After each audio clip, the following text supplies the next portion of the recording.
I'm Dan Lutz, and welcome to another broadcast. We are going to be covering today a subject that is a little unusual than what we've been discussing.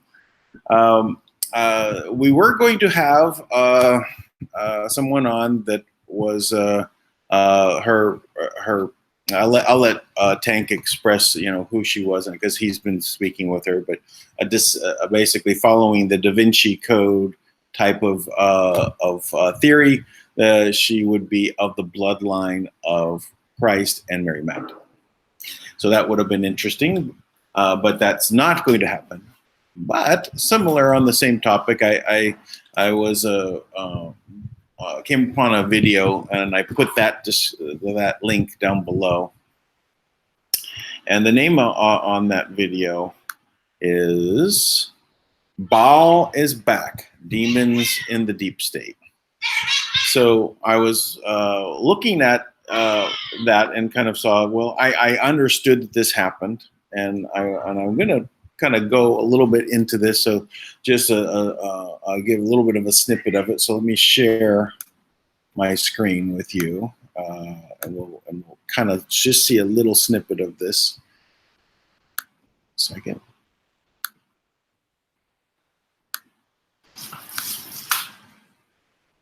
Okay. When I first start describing it, your audience might think, well, there's really nothing to that. But then listen to exactly what happened and how it happened. So Arab Spring, we've spoken of that before, it breaks out and all of this collapse starts happening. Civil war in Syria is just horrific. One of the things that happened in Syria was when ISIS was really thick and heavy and really heavy-handed in that area and controlling of that area, they were destroying as many ancient artifacts as they could that they felt was completely opposed to their Islamic worldview. So one of the things that they destroyed was a temple of Baal built by the Romans during the Roman Empire, which was still there, and the archway that represented the gateway going into the temple. Now, they destroyed it. It used to be a huge tourist attraction. Like you can go to Israel today and there's stuff from 2,000 years ago. People come and they see it. Well, Syria and other parts of the Middle East, Turkey's a big tourist area, the Mediterranean. Syria had some tourist attractions. That was one of them, the ancient Temple of Baal built by the Romans. Well, ISIS came in, started destroying everything they could get their hands on. So anyway, just to interrupt for a second, just so you get context of this, we're really talking about ISIS, which is a tool of the deep state.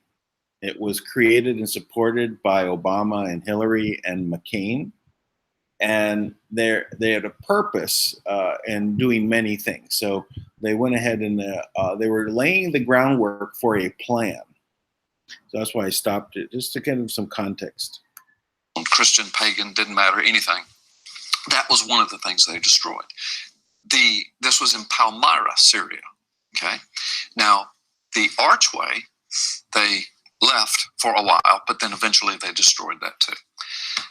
So what happened is this group of people, and I can't remember the name of the group, but again, this was carried in mainstream media because it was announced they were going to first bring it to New York City. But this group of people, kind of under the guise of archaeology and historical preservation, and I say under the guise, I think some of them were very sincere about that. In other words, they were just infuriated by these ancient relics of tourist attraction and ancient history that were just summarily destroyed. Okay, and so they wanted to try to recreate them. Well, recreating the whole Temple of Baal was a little too big of a project, but they did recreate what's called the Palmyra Arch, or the archway, the Baal archway. Now, what that represents, by the way, the replication is 11 tons and it's 5 stories tall. Wow. So, I mean, that's big. Yeah, and it's to scale. Yeah, it's not just like some little 8-foot arch that you walk through. No, this is a huge dedication to Baal worship. And the way the thing was originally structured is that this archway represented literally a portal entering from one dimension to the next. Now, I know people say, well, that sounds like science fiction. Well, actually, there's a study of quantum mechanics and all of that. I mean, we understand that there are multiple dimensions of reality. The Word of God speaks of that as well. Okay. So, and I guess that's where this is tying into what some of the subject we've been talking about also. A portal to Baal, a portal to basically this other dimension. And what does that actually represent? Now he goes on. It's fascinating. The whole well constructed. His background is law enforcement, doing investigation, and so he's investigated this, and what he's pointing out is they've taken this archway of this portal to Baal, and they've taken it to New York, and they assembled it there on a very special day, right? That represents again Baal. Or they've also they actually took it to London first, not to United States first. Then after the United States, after London, they went to the United States and to New York, right? And then they took it again to Dubai, right? And they did this also on the World Conference of Leaders, for a world leadership conference with 4,000 leaders from around the world, including the Clintons and Obamas and the globalists, Elon Musk. Everyone was speaking there, but they assembled it there. And the reason why I wanted to bring this up is really to say that this is in plain sight. That this and it's part of the deep, and I labeled this deep state religion, right? Which is this Luciferian worship, Baal worship, and it's about child sacrifice. So when these things are put together, as one, story, right? And you can see that they're tying it into special events around the world. And why are they doing this, right? And they said for freedom, right? When they assembled it in New York, and they said, well, why are you doing this? It represents freedom. But what is it? What is the freedom from? It's actually the freedom from the God of the Bible, right? So it's basically Yahweh versus Elohim. I guess it's the one that they're going back and forth between. Maybe Thomas Williams might be a little bit better on the background of this, or even maybe Tank may know. But this overall battle that's going on is laid out in front of us, and it's meant to be in front of us. It's meant to actually, show that there is a division, and it's meant to basically have you choose a side.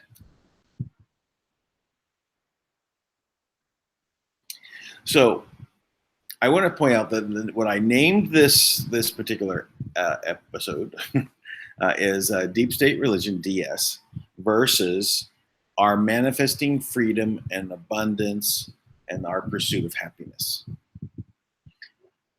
Because it is our choice to manifest what we want.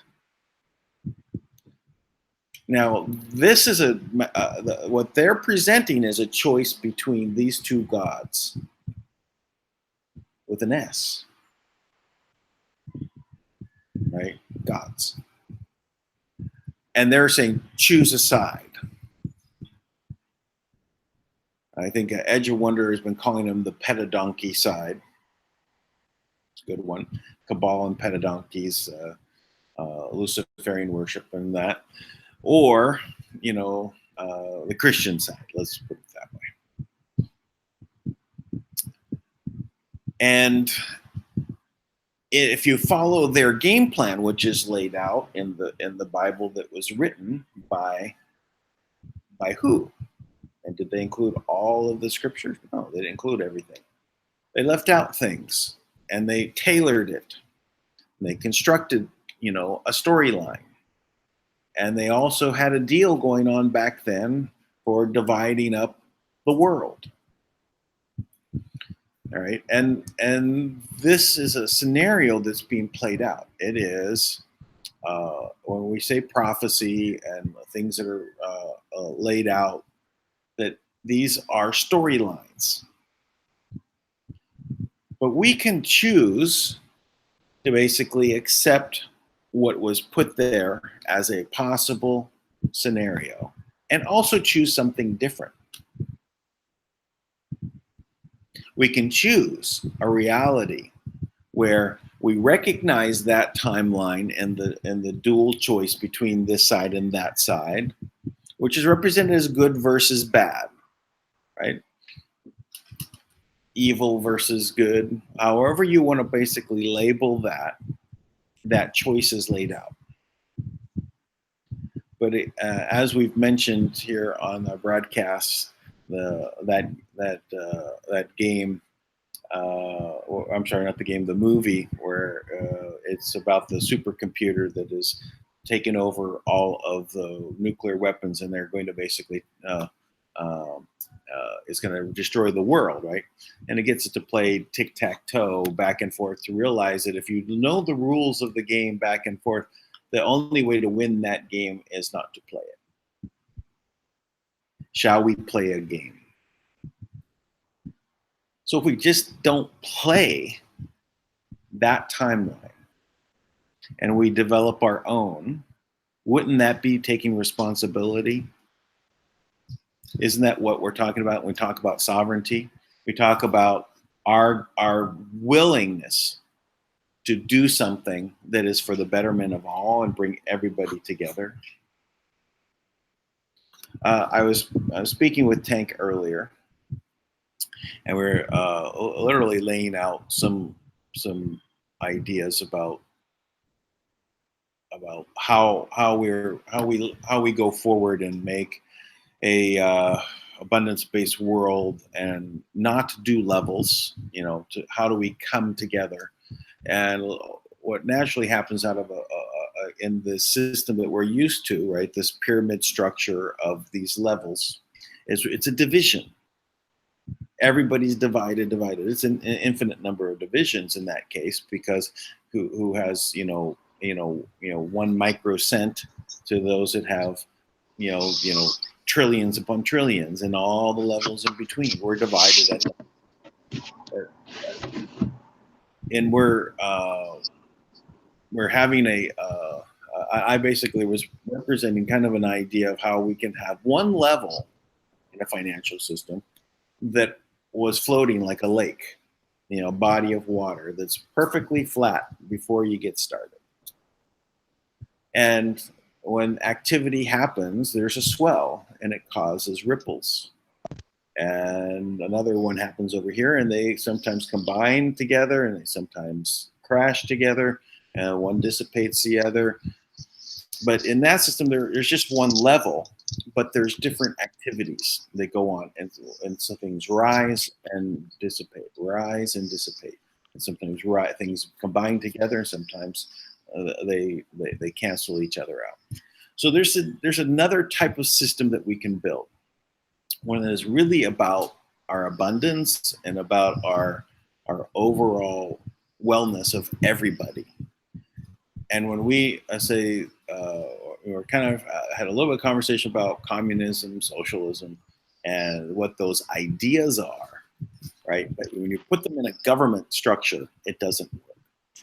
It's somewhat similar to a family dynamic, right? If you have a socialist environment, that's kind of a family. You kind of work together for the goodness of the family. It's very nice to think that we're all in one family. And maybe in some way, that exists. But we have so many divisions that have been put on us and that we've learned. And we're not yet ready to be brought together in that way. And I don't think it ever should be something that is done at a government level. But I think that when we're talking about where the ideas behind that is like, well, we're all together equal, right? And we should all have the same. and I think that that's more about our rights, our unalienable rights, right? To live, pursue our wealth, pursue our happiness. Uh, we can do that all on a level playing field. On the technology side, I've basically talked about an open architecture and closed source. I'm not into the open source. I understand, the, the idea behind it is the same as socialism, but you always have the communism that pops up. And I actually said that to Tank. I said, communism is more like a family, a social group of the family, right? In the socialism system of a family, but you have, an abusive father that's the dictator, right? And basically pummels everyone into line and hit under what he wants. So that's kind of the where I see communism and socialism as family dynamics, right? But there is other things to look at when we're start thinking about what is our own internal values that we all have. That's where we're equal. Where we're not equal is in the things that we do differently, how we live our lives, and that has to be expressed differently through governance. And we should have our own systems of assembly, I guess, instead of saying government to control the mind, but where we come together in an assembly to decide upon things for our own mutual benefits. So I see Tank has arrived, and I will acknowledge now that the Galactic Unicorn has arrived. And greetings from the Galactic Unicorn universe. There you go. I was just tuned into you, man. I always appreciate hearing things. I know we talked about it earlier, but I always like hearing the clear breakdown without me interrupting. To listen carefully, to care fully to what you're listening to. Well, I thank you for your care. Absolutely. I appreciate that. So, I did start off with the Temple of Baal. I don't know if you caught that first part, but I just saw the link. I was like, "That's a great." I'm like, "What are we talking about today?" That's exciting. Yeah, I know a little bit about the Temple of Baal. Well, it was really about this archway that was destroyed by ISIS and reassembled by the deep state, where they then took this Temple of Baal archway to London, to New York, to Dubai, and then the fourth place. I forgot where the fourth place was, but Washington D.C. Washington D.C. So they did this, and as the power structure, and they did them on special dates that are relating to Baal worship. Yep. And so it is definitely in our face, even though they're candy coating it and saying it's only about archaeology or whatever. And in that video, he even goes into where there's temple. Not temple. It's all I can tell. This train that went under. It's in Switzerland. Went underground for 36 kilometers, right underground. And then the opening ceremony, they had all of this, Baal worship dance and stuff going on, and the world leaders show up for this, and it's like it's all in our face. They have it at CERN, they have it everywhere, and it really is this battle between the two sides that has been laid out for us to basically follow that path. And I'm saying, let's not follow that path. Recognize its existence, and then say, no, we're not going to do that. We're not going to play that game. We're done playing your game. We don't want to be separated. We don't want to have two sides. We're just not going to participate in your thing. We're going to manifest over this way. We're going to do something different. We're going to make something that is for everybody's benefit and everyone to proceed with it. And I think that we can manifest that. I think our power to manifest is ultimately, it just takes one to identify a particular, point to start that ripple. and then we all come together, and but we're all coming together anyway on this. And it's not it's part of our of this like great awakening in the QAnon terminology, or part of a spiritual awakening that's happening around the world. The recognition of the vibration of energy raising, from 7 kilohertz. What was it? What was 7.85 7.85 megahertz, I believe. kilohertz? Or is it hertz or kilohertz? Or I think it's megahertz, but I'm not exactly sure. Yeah. So to raise up, and now we're at 180. And oh well, we got a lot of energy flowing. There's a lot happening on this planet right now, and it's our time now to recognize everything that's been going on and just put it in context, and then tell these two sides that have laid out this plan to say, we don't like your plan of the battle between you. You both have been battling. Your manifestation is over, because we can say that you've already got to the point where you've like saturated the planet with satanic, everything. Oh yeah, I'm sure you want to take it all the way to the other, but we have had war ongoing. We can stop it now. We don't have to have some other wait for tomorrow till they're finished. No, we don't want them to finish. We don't want them to get to that stage where they've already received, the crown of the world. Right? It's already given up. So, you know what? How about we do this, Dan?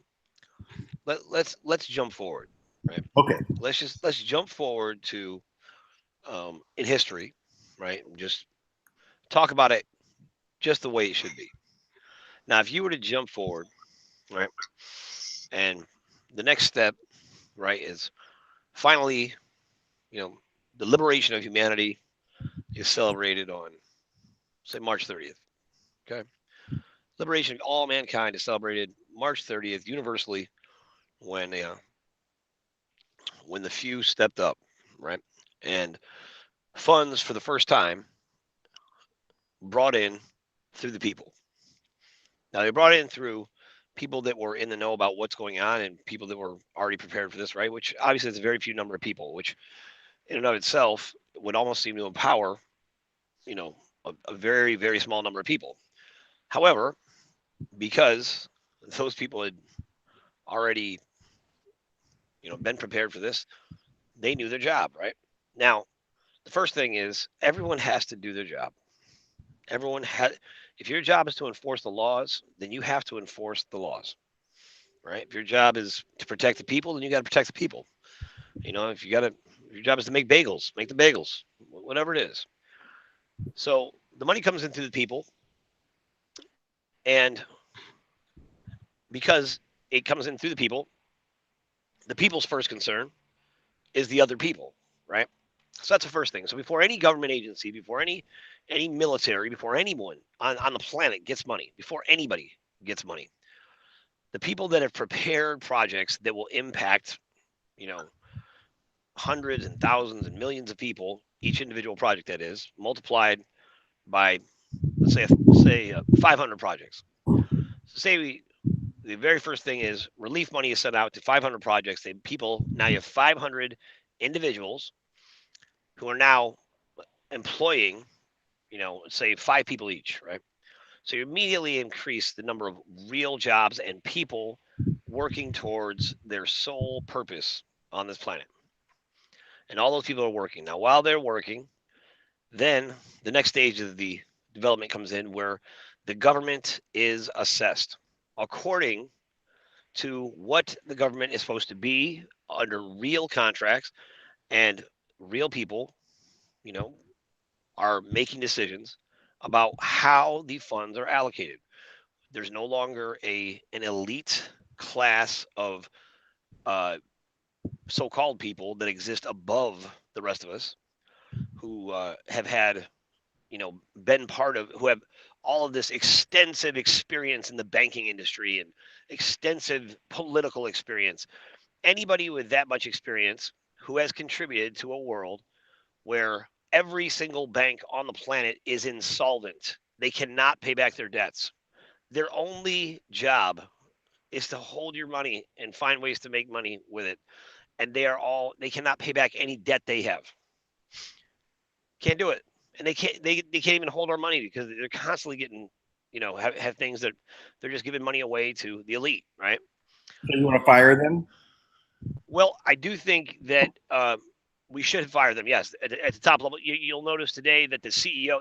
This is how we're on the other side. The CEO of Wells Fargo stepped down today. Oh, really? I did not know that. Which I think is a good sign that finally there's some real changes happening there, and that is as a direct result of Kim. Keeping in mind, anyone who does not know that Wells Fargo was sold back to the U.S. government as a failed asset for $1 by the trust. That is because, so technically that bank is they're under all types of, national scrutiny and regulations. They have a limitation on how large they're allowed to become, right? So anybody banking on the RV and thinking they're going to go through Wells Fargo, I know some people think they're going through HSBC, but most people, think it's Wells Fargo. They have an actual limit on how large they're allowed to become. So they're never going to be allowed. So even if your RV happened today, you wouldn't be allowed to use Wells Fargo because you alone would have enough currency. Anybody holding, one Zim note, $100 trillion Zim note, you would be too big for their bank and they would be breaking the law. Just FYI, as further evidence of that's not possible. Okay. So he stepped down today, and in large part because you had all of these fake SKR accounts set up, right, without people's permission to steal people's money. What they would do is you'd have a transfer of some kind of large transfer come in, and they'd set up another account in your name. They put the money in that account and just steal it from you, right? Stole millions, if not billions, right? I'm sure he stole billions actually, but he probably only got millions because he was stealing it from someone else. So we've got to start looking at crimes for what they actually are, and stop trying to make it okay. The number one thing, if the people are bringing in the money, the people are going to make the decision, right? Let's say we set up a committee of people, right, of trusted human advocates, right, of people that are advocating for the betterment of humankind, right, who, for the most part, we would want to make sure they don't have any experience in the banking industry, because after 100 years of this banking system, it is completely insolvent. The economy is on the verge of collapse. So whatever they're doing, we will invoke the George Costanza law. Okay, everything that we thought we were supposed to do, we're going to do the opposite, because these guys have set such a horrible precedent that anybody, virtually anyone, could do a better job. Anyone. All it takes is the very simple practice: do what you say you'll do. So simple, right? We transfer money. You know what should happen? It should show up. If you put money in savings, it should be there, right? 10 minutes is okay. You're not Yeah. Yeah. 3 days. Why? You press Why? the button on a computer. Right. Like it's a few numbers you're entering into a ledger. I mean, the even in the United States, the system has been for the longest time that all transfers come in through the Federal Reserve, right? So like your routing number is just your account number at the Federal Reserve for that bank, right? And it would come in there and then they would clear it. Why would that be necessary? It's not necessary. That's not necessary.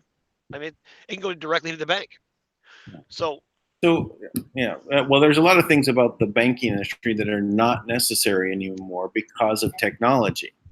Before, you put the money in the bank so that it wouldn't be stolen from you, right? Because if you kept such a large amount at your house, it could be robbed. But they have, a big vault, and then you'd be able to store your wealth there, and then they give it to you whenever you needed it, right?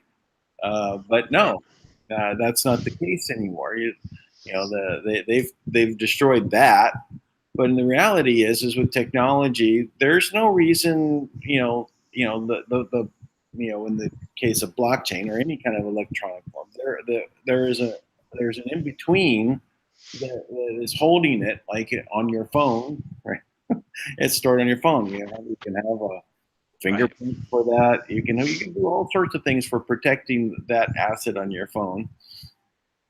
And you can also figure out ways in which you can grab that from a computer if your phone gets lost or stolen.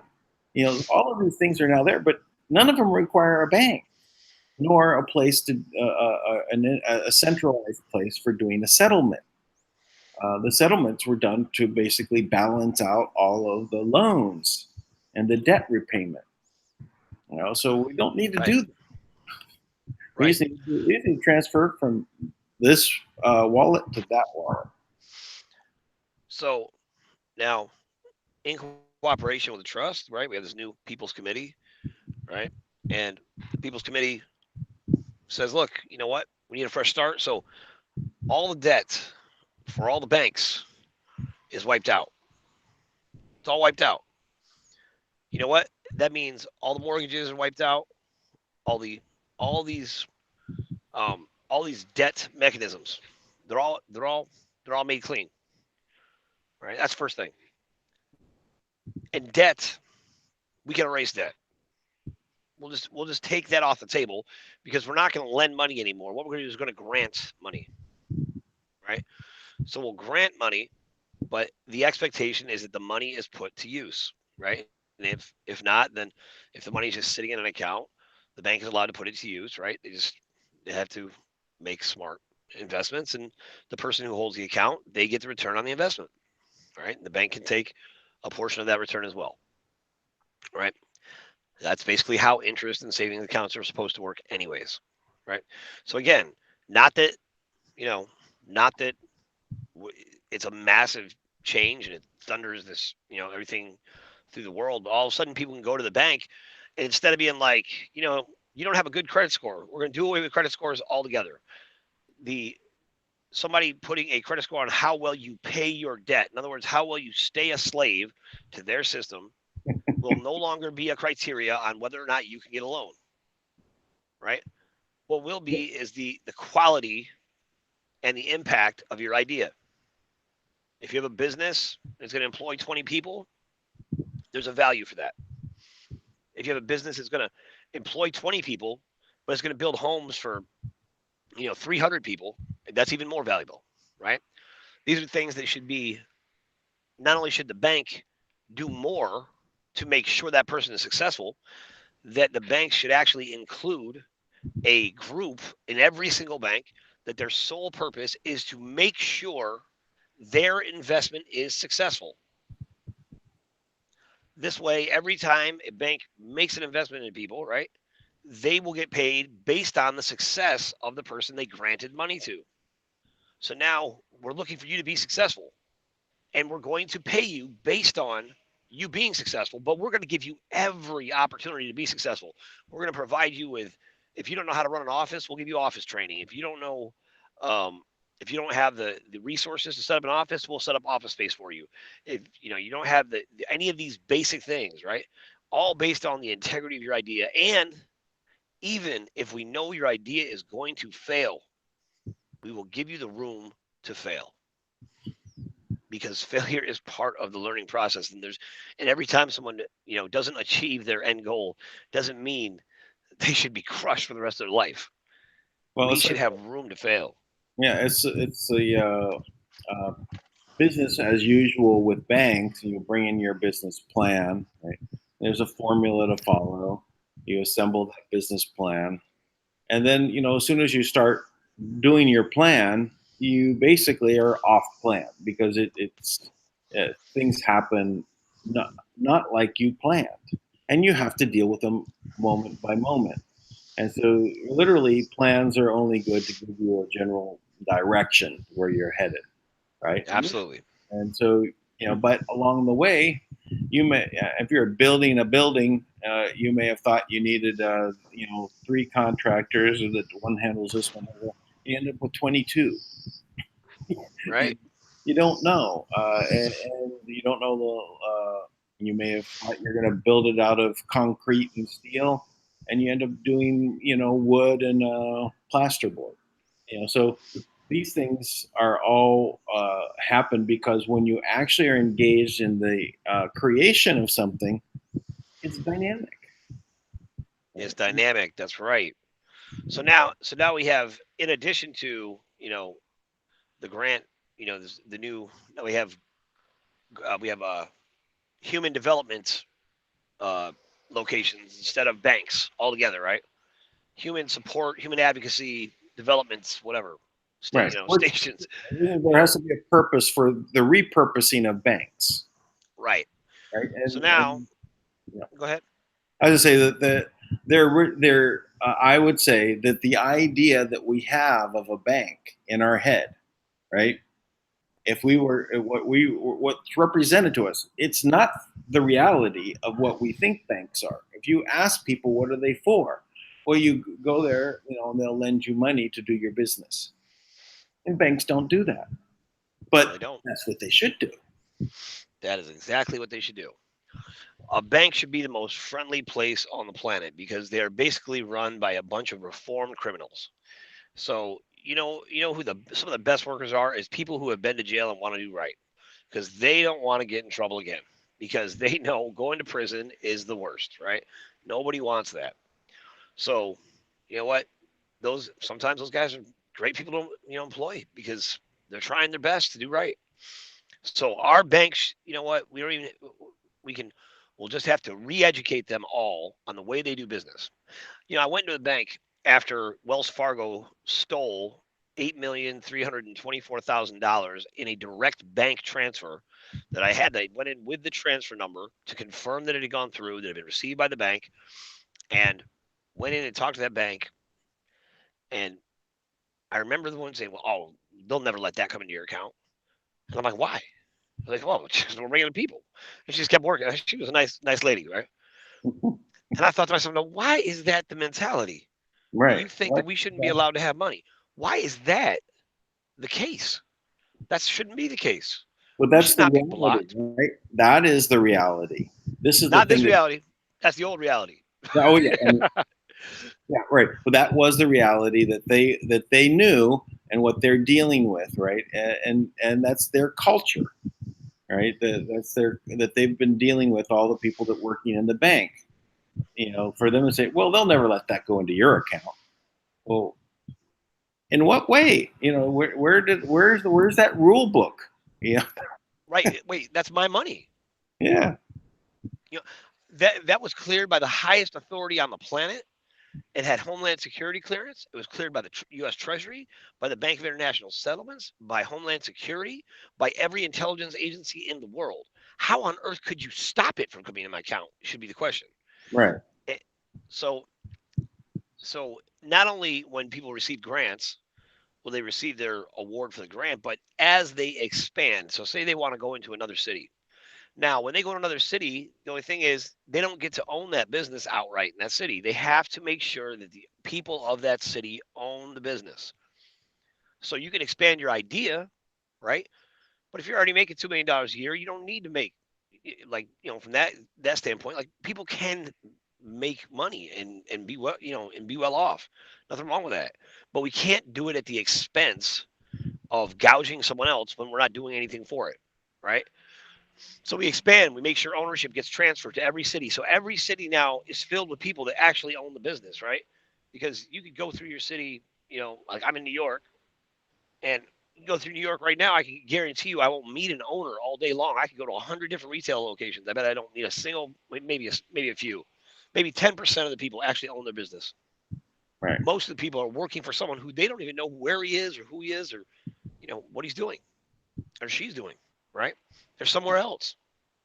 So you transfer ownership. Now you put ownership in the hands of the people who are working there, the hands of the people who live there, the people who are from that area. Now you get pride of ownership, right? So now you go, and then now Well, you're starting to change things on the banking side of it, right? As you're setting up these distribution centers all over the world. Well, you change the dynamic of business to the more mom and pop type businesses. I was thinking about this just a couple of days ago. Is I saw how like the local business shops, the stationery stores where you got office supplies. I saw them all close down, and what was replacing them was Staples and Office Max, right? So mostly Staples, right? And they were the ones, and everything was so much cheaper, right, in those stores. So I mean, why would you go to the mom and pop shop? It was so expensive, right?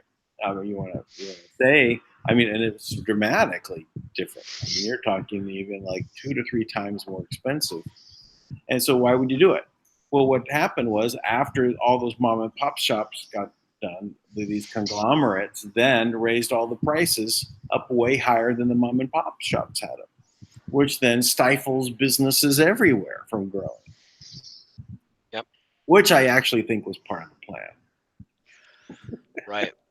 Of Of course, it's planned. That's the whole process, right? I mean, everybody goes to, you used to have your local grocery store. They got local produce. Now you have Walmart who ships things in from who knows where, right? From some mutated, nuclear power plant that actually grows food on the side, like, and so, but the key, right? And so now while those things are being set up, right, because you've put out some kind of relief, so now everybody's on some level. Most people are aware, like something changed, right? There's real money moving for the first time, and who knows how long. For the first time, project owners are actually like, we have money to actually function. Can you believe this, right? And they don't have to go to crowdfunding or some silly thing like that. While that's happening, there's an assessment going on of the government. And it's simple. See, we don't need a bunch of lawyers to look at this, right? We can have regular people with, just intelligent people, right, who understand the basics of things, right? Who can identify the difference between this is a government organization or this is not a government organization. Like the IRS, like you mentioned the other day, how the IRS, or yeah, I think you mentioned this the other day, right? About the IRS made it so they could have their own military, right? Right. Well, under the Constitution, you couldn't have a private organization dictate to the government that they who could be in control and have their own military. It just doesn't work that way, right? So you get rid of every organization that is not a government organization. Then you assess those companies. Or you assess every one of those organizations. You start with the FDA. Now, the Food and Drug Association, first of all, is like having an organization dedicated to babies and guns, right? Those two things don't go together, right?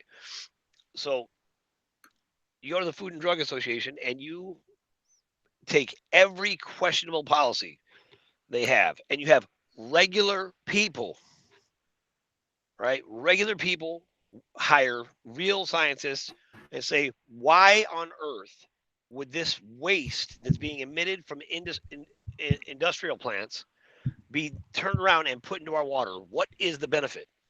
And you redo the tests, all the tests that they say that they use to prove something, the questionable research, and you actually hold them accountable, and you do it with people, regular people, people that aren't that we will pay very well. We'll pay them very well, and we'll make sure that we're paying them according to to make sure they're not paid off by someone else. And because they're part of the change, because they're part of the transition, they realize we're transitioning. So you hire people that are about the people, not because they're a bloodline family, not because of your cousin's nephew's uncle's girlfriend's son, right? Not because of that, but because they actually care about what happens in their neighborhood, because they care, right? Because they're genuinely invested. You hire people where those industrial plants exist. You hire the people who know what's going on with the water. You hire the people that are the most outspoken, who made the most noise, who've been questioned and squashed. And you know what happens? Suddenly there's a shift, because now the government is filled with people that are radical, outspoken advocates for the people. and they've been telling the truth for a long time, and everybody's been looking at them like they're crazy. All of a sudden, those same crazy people are in positions of power because they weren't crazy. They were telling you the truth while the government was lying to you, right? So you do that. Now, initially, we'll have to set up some kind of media because the media is so corrupt, right? There's still going to be this. I mean, I'm not even sure how they're going to stay in business, right? So we start by having our own stations, but then what we'll do is as they're dying off the vine, we start buying those stations up and replacing everyone in them. Everyone who's been complicit in any kind of creation of false news, sensationalizing things that weren't necessary, covering up anything, and we'll take all of that real evidence that is so obvious that everybody on this call has done some kind of research and landed here, right? Right. I mean, because it's not a secret anymore. So instead of continuing to pretend like we're all idiots, right? We actually let, real Well, people step into those positions to I go mean, do something about it. you can immediately cause some issues, like with a legal team that would go out and file suit wherever they're putting fluoride in water or in toothpaste, and ask for immediate injunctions. Immediate. Immediate injunctions, and this is, there's things that we can all focus on, right? And we all have studied in our own lives what has come across our path, and we've become, not an expert on, but at least aware enough to that you could take action to make sure that, whatever that problem is. You Yep. like fluoride is a very easy one, right? Hey, it's a biohazard.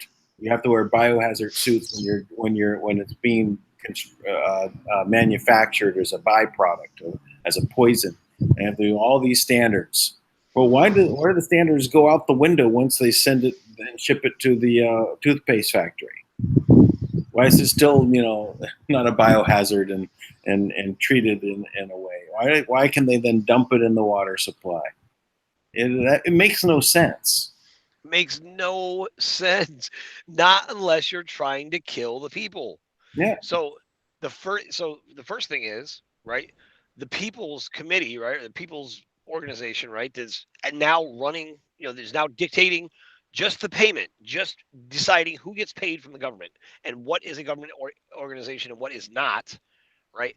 All they have to do to completely change everything is just enforce the laws, right? Holding companies accountable and making it impossible to be bought off, right? So you make it so there's no way they have any power to do anything because you take away their bloodline, their source to do these things, which is the money. Right? Now that's what Kim has been doing, by the way. Right? She's been taking away their ability to manipulate everything. Now the problem is right now what you're dealing with is you have this massive slave mentality, and everybody's waiting. What do I do? What do I do? Right? We can hardly even think for ourselves, right? Everybody needs instructions on every single thing. So we'll have to use that in the sense that as people come in, we'll make sure everybody's on the same page, right? So we set up training. So now we're 3 months in to a brand new world, and now the government, there's a whole new level, right? And now the media is trying to spin it, right? And they're trying to blame the people's organization for not allowing the government to be funded. But because we have our own source in media and we're promoting it, and those same media outlets are now, we're forcing them to say, you're not going to get paid either until you start reporting the truth because we control the money, right? Not the rich oligarchs who've been the warlords of the planet for the past, 16,000 years. We control the money, the people, just like you. Because they're people too, right? But the only thing is, you're going to have to recognize and realize you're not above this. You were part of the genocide agenda, right? You were going to be in the depopulation as well. So we're going to change it now. And now that buy-in, let's say that takes 6 months. Say it takes 6 full months for people to realize. In the meantime, people realize the government doesn't do anything, right? They're not doing anything except having meetings. So what do? We cut down on the amount of meetings they had to discuss how they can undo our power. Doesn't matter because the people are so big, they're so strong, and they represent all the other people. You've now transitioned the real power of the government back to the people already 6 months in. 6 months in. Because those people who are in control of that people's committee, that people's organization, whatever it is, they're in a point, they're in a, they are only going to advocate for people, right? They're not going to advocate for corporations. And I haven't looked into this, but I'm pretty sure the way to go too is to make it illegal to have a corporation. Will completely destroy UCC code altogether. Yeah, not Because companies. what's that? You can make companies, but you Right, don't but need not you don't need a corporation. corpse oration. Right, because under corporate, you're immediately bound by corporate guidelines. So you make everything you can, you make privately owned, and then you reveal that. And by the way, a lot of these government organizations you think are government organizations, they're also privately owned. Right. Right, They're just corporations. right. They're just different Under corporations. the United Nations, So which is under the so Crown now, Corporation. which goes back to the original law, the 13th Amendment that you talked about, right? That it is illegal. It's illegal to have, you know, these Titles of any nobility, honors and nobility. right. These are foreign agencies operating on U.S. soil, right? So you make it illegal, right? You make sure everything from that level, right? So there'll be a stage where you're living, you'll be living in a time where people that have been uh, essentially powerless, right, to do anything, waiting for something or someone to change, a policy to be introduced, and it never happens. Yeah.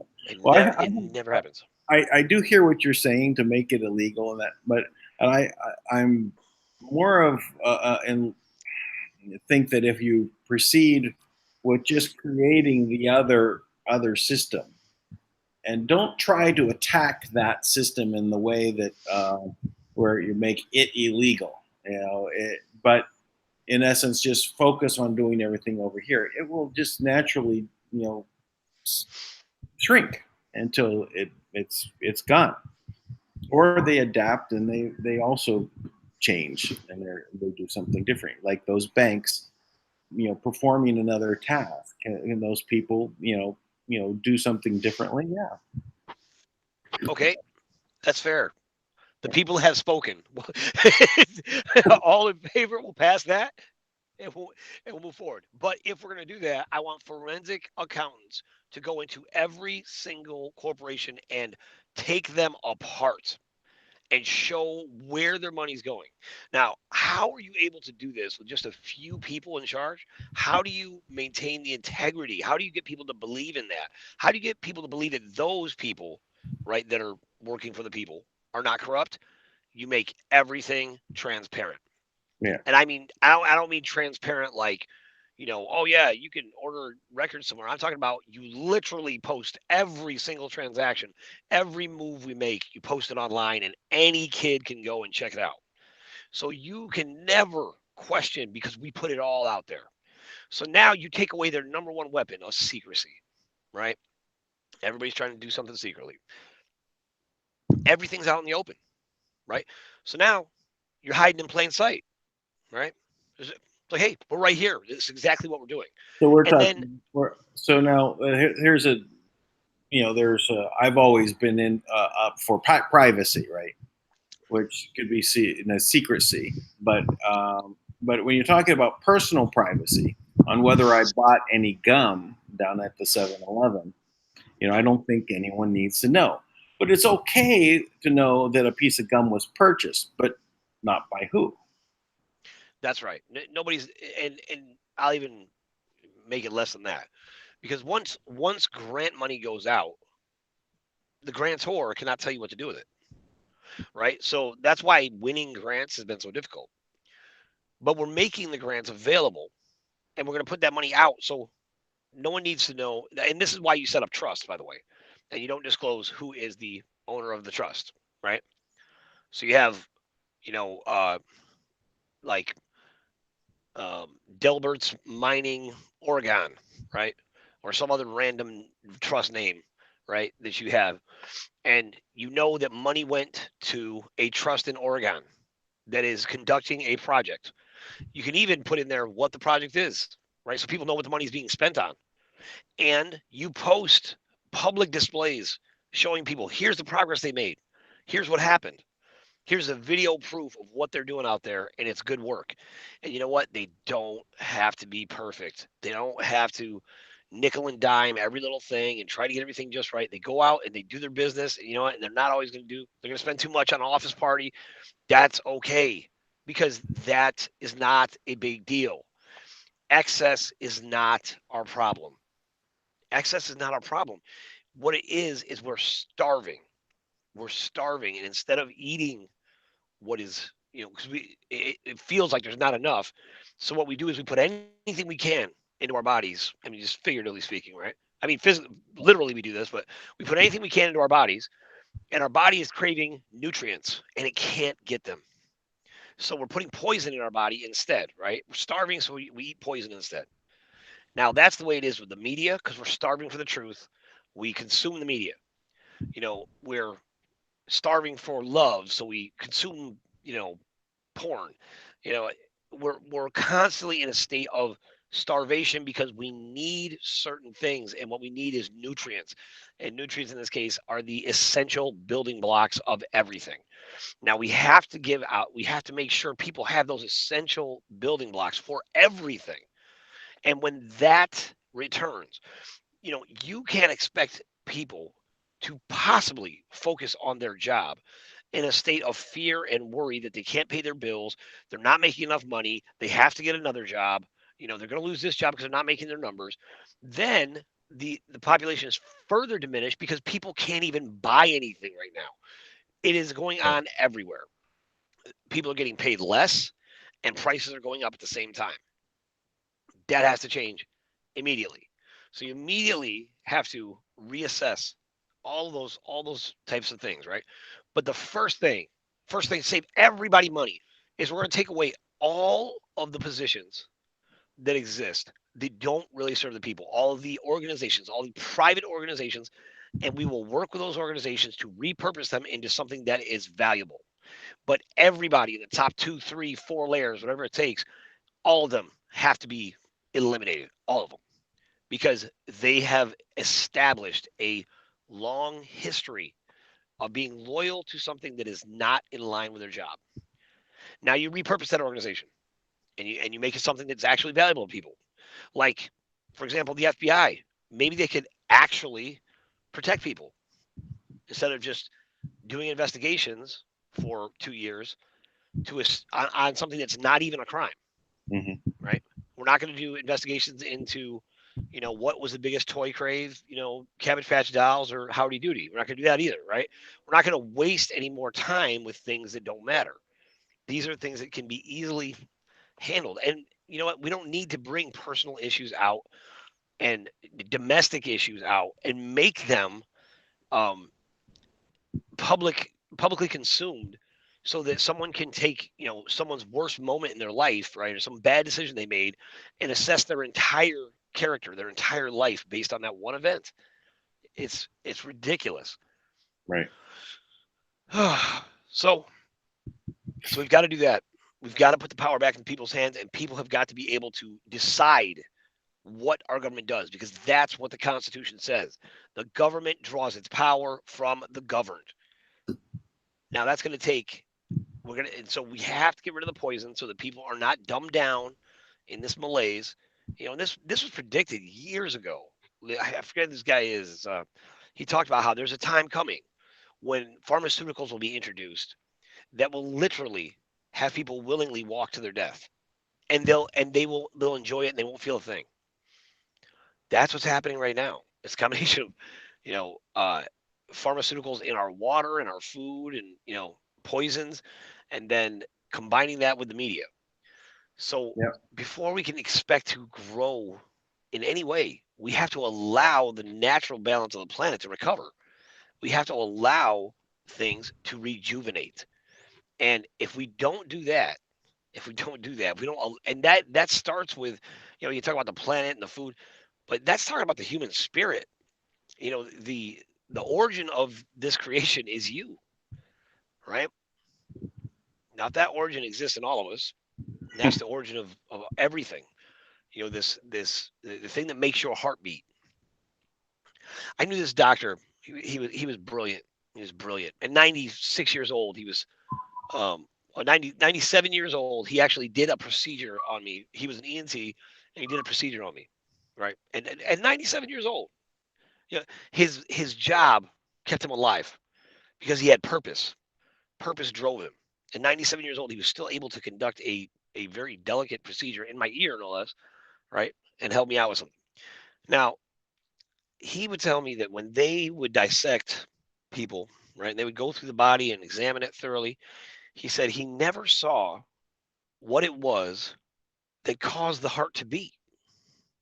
He never saw what it was because, it comes down to it. You can have a body or you can have a soul that exists without a body, but you can't have a body that exists without the soul or the spirit or the spark of life. And that's a gift. And even these clones, that's why they degrade so quickly. They're dying from the first moment they activate them. And that's what makes every human being worth saving, right? Because you're the origin of an entirely new existence of something, right? You're a universe unto yourself. Now that is something that if people realized they could live to be 1,000 years old of healthy, vital, strong life, if they realized that and they realized they were dying at 80, 90 years old, don't you think people would be a bit angry? Right? We'd be furious if we realized our life is really supposed to be this, but this is all I've gotten. But instead, if you ask somebody who's 80 years old, if they want to live to be 150, they'd be like, "Oh no, I don't want to be around that long." That's what people say this all the time. Like, what are you talking about? I'm 53, right? And when I hit my 50s, it's kind of like, okay, I feel like I was, right? But I know other people that were 50 that look like they're 90, right? And how are they going to survive another day? I wonder. They're literally in such poor health, and they just look drained, like there's no energy there. So why is that different? Why is, I could go through with diet or the other things, but it's like I've avoided fluoride for since I was in my 20s. Artificial sweeteners I avoided.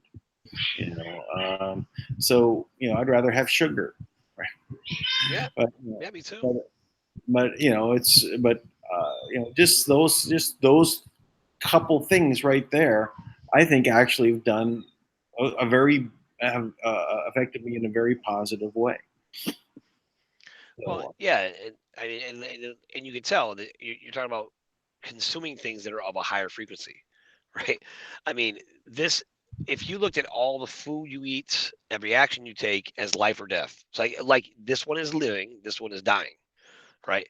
And you might make some compromises along the way because you like certain things, but for the most part, you would choose the living food, right? Now, if we identified foods in those categories, imagine the difference, how easy it would be to shop. You go to the store, you say, this is living and this is dying, right? And when you start to look at things that way, and you realize, well, there's a low frequency attached to the artificial sweeteners. There's a low frequency attached to fluoride because death is a lower frequency, right? And you start to make choices that are of a frequency that is in line with the life that you want to live. Because when you finally get some knowledge, right? When you hit about 50 years old, you finally really start to figure some things out. A lot of people are so beaten down, they got to recover first, and some of that stuff you can't recover from. If you've been that's very true. So, and if you've lived, for 50 years, and you were subjected to all of this the whole time, and you're very much beaten down, it's not going to take 2 weeks. It's going to take, right. 5 years. So you'll feel much better after 5 months, but it's going to take time for you to recover. And you know what? I'll tell you, here's a little secret that a lot of people don't know. It is 8 weeks. 8 weeks of any practice is what it takes for the physiology in your body to adjust to it. So believe it or not, most people quit most workout regimens and most diets after 6 weeks. But 8 weeks is the key. If you make it to 8 weeks, your body will adjust its physiology. So if you lose 20 pounds and you hold it for 8 weeks, your body will adjust and you will restabilize at that weight. And Yeah. your practices, everything about you will just naturally adjust. So that means for 8 weeks, there's a good chance you're gonna be uncomfortable though. You're gonna be uncomfortable. But embrace the discomfort. For the most part, you'll be much better off. I always go for 3 months. Yeah, I mean that's a good rule. I mean that's why all these workout programs are like 90 days. Like P90X, like 90 days, all these different things, right? The 90-day fix. It works. I mean, they know if you can make those adjustments and just hold it for 90 days, you'll be fine. Yeah. Okay, so now what we got? We got a world where we've got a new definition of a financial institution, right? We've got a new body of people that extends into every community because the people's organization, right, is going to make decisions based on real people in every town, real people, regular people that are overworked, that are, struggling to get by. And we're going to make sure that they are advocates for the people who are doing things in their town already with nothing. And we're going to go in and we're going to fund those organizations, just get them on, so that they can breathe. They don't have to be focused on fundraising, right? And you go in and you find out, what does this town need? And you allow that to expand. Now think of all the people you employ by doing that. Everywhere they're employing, right? And you start by just employing people that's their only job, is to go out and identify community leaders, right? And community leaders that everybody recognizes, because in Right. some communities that might mean like going to the local gang leaders, right? You know, this is true actually. So gangs like the Crips, right, which are notoriously, portrayed as violent, but the Crips were set up to actually protect the neighborhood because the cops weren't protecting them. And for the most part, believe it or not, that's what they did for a long time, right, before they were kind of infiltrated. But now most people will be like, hey, are you endorsing the Crips? I'm not endorsing the Crips, but I do have certain gangs that are loyal to me, right? But now I experienced this myself when I was a teacher back in 2002, and I had 183 students who we were painting a mural on the handball wall in South Jamaica, Queens. And at that time, you had two gangs. You had MOB and you had West Side Merrick. These two gangs. So every day I'd bring all the kids. I'd take all these kids out there, be covered in paint, be a hot mess. They'd paint their little picture. Each of them had a block, right? And then we go back in. I come out the next day and there'd be like MOB tagged up, West Side Merrick. I had to negotiate with the gangs, right? So I had to meet with the leaders of the gangs. I didn't have to, but I did. I met with the leaders of the gangs and I told them, I said, what these kids are doing, is great for the neighborhood. And I know you're both about the neighborhood. And they were. They were very much about their, protecting their territory, right? Protecting their neighborhood.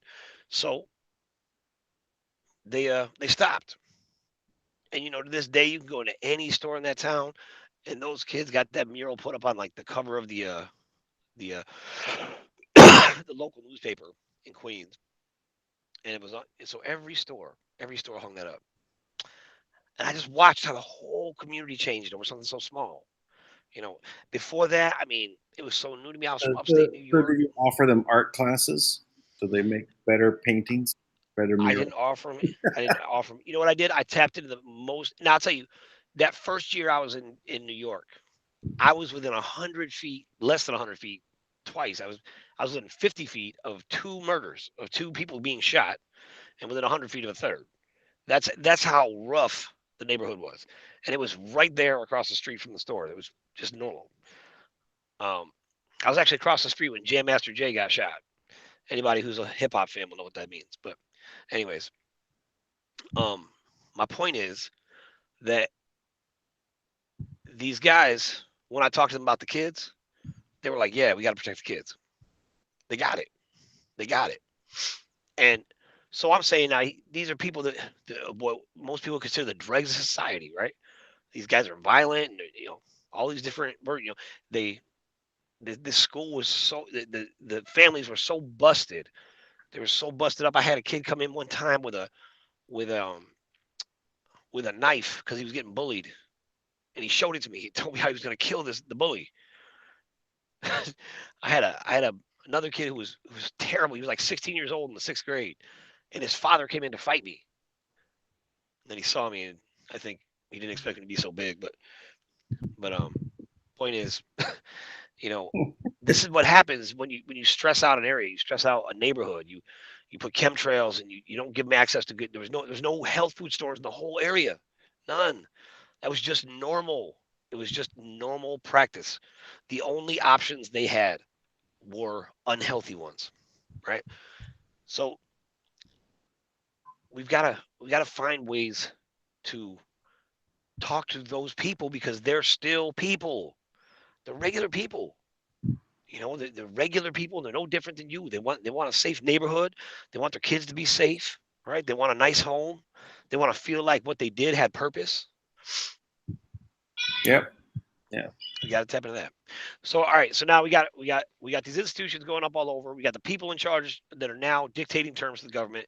So now there's a sway, right? So now there's a sway in what's happening, right? It's happening worldwide because it's catching on every place, and everybody's repeating the same process. We got cells all over the place because there's a lot more people. And the one thing we don't run out of, the most valuable asset on the planet is people.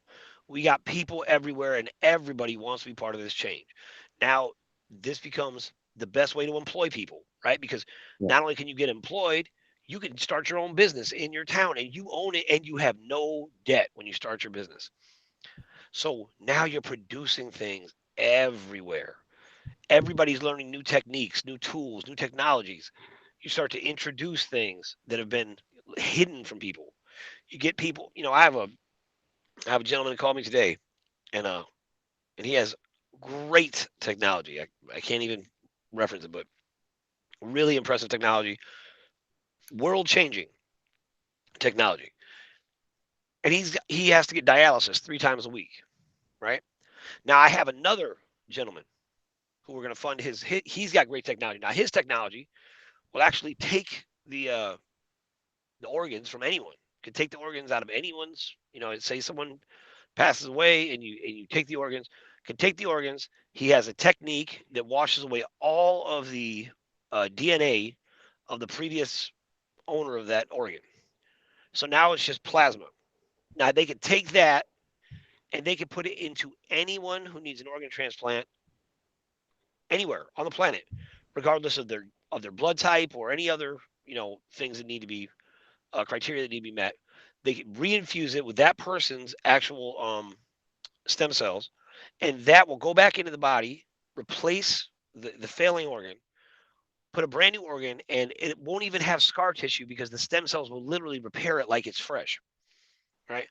And now that person, so this guy has this amazing technology, but he's on dialysis. Now look, dialysis is no way to live. You got to go in 3 times a week for very, very serious transfusions all the time, right? It gets to a point where you can't even really digest, food if it's not processed. So it's a arduous uh, dissension in life, right? It's a long term dissension, right? Now insurance covers that. But anyways, so here's the thing. So something like that. Now, so I was talking to this individual, and I'm like, well, I can connect him with this individual. We can get that guy on his feet and make sure that technology doesn't die with him. So by keeping him alive, by the way, not by stealing his technology, but by keeping him alive. Yeah. Now, the fact that that exists and we can do that, the tragedy is why aren't we? Right? That should be the question people start to ask, right? So, Yeah. so now here's the next thing. So we got these major pieces in charter, right? So now we got to start going into healthcare, and we have to take healthcare and have the service it provides match the name. It should care about your health. right? It shouldn't care about your billing. We shouldn't take nurses and turn them into, paper filers, right? Because you ask any nurse who went into that field, they wanted to help people, and they spend most of their time consumed with nonsensical paperwork, filing categories so that the hospital or doctor's office gets redeemed for the insurance. So what you do is you completely change.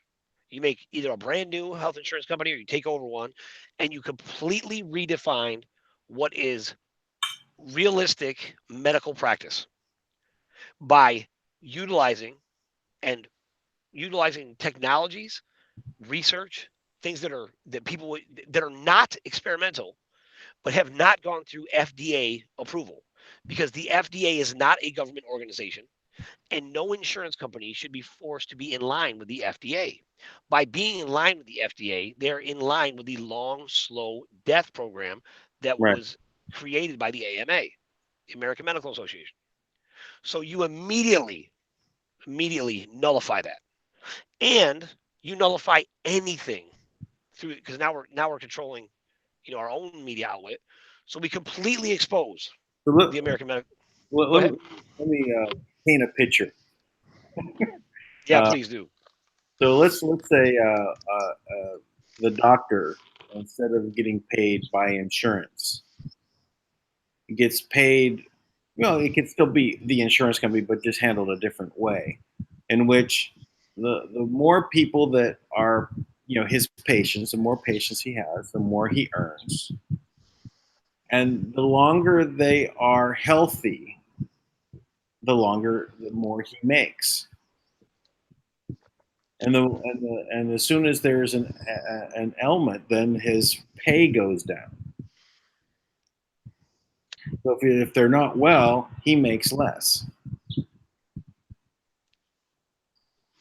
It's just a reversal of the existing system, right? So you look at things in a way that say, well, how? And we have the technology to make this happen.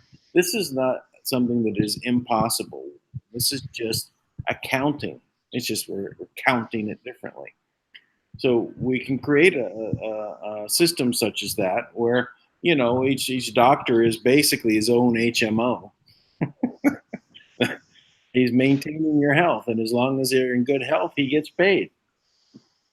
Of course, there'll be a limit to the how many people can be in his patients, right? But if you go to another doctor for the same thing, then but if you have to go to a heart specialist and your general doctor is he still gets paid because he sent you to a heart specialist, and so does a heart specialist, and it keeps expanding out. So you the more the better that your health, the more they all make. And it's definitely a reversal of the way things are right now. But Absolutely. we can build that system, and the doctors will be much happier, making much more, making people healthy. But if you're on medication, like forever and ever, then the doctors make less. Why? Because we don't think that that is the most valuable form of life, right? Is if you have to be on a medication, what like maybe it's a heart medication. Now you have to take it every. Well, why not repair the heart, right? So it's Yeah, maximized. If the doctors are making the most because you're in the peak performance, obviously at a certain point when you're 120 to 150 years old, the doctors are really going to start making less. But it's definitely they'll be making more for much longer if they keep you in the peak performance. absolutely. So, and then that goes back to, okay, let's talk about all the suppressed information as to why doctors make horrible decisions, right? Because I used to be in that industry. I actually set up a concierge service for doctors years ago to try to get them to advocate for, preventative services for their patients, right? And more times than not, the obstacle that doctors ran into, because nobody likes to go to the doctor, right? Now that experience has to change, right? It should be an experience where, well, my doctor is teaching, right? So the doctor should, that's what doctor means, by the way, is teacher, right? So they used to just teach us how to heal ourselves. So they can go out and they can create educational programs, and that would be something they'd be rewarded for, right? Paid a lot more than speaker programs for pharmaceutical companies, right? They pay them about $2,000 to $3,000 to come be a speaker for a pharmaceutical company, right? So the People's Organization will pay them just as much, so that they will speak on things that actually matter, that actually affect people's health, right? And those dinners will be made available to all of their patients, right? So we'll have massive educational seminars that are paid for by the people, for the people. Now that sounds a little bit more like a real government to me, right? Versus protecting the interests of massive pharmaceutical companies, because the generic dumbed down way, they'll take 13 years to create a super enhanced molecule, right?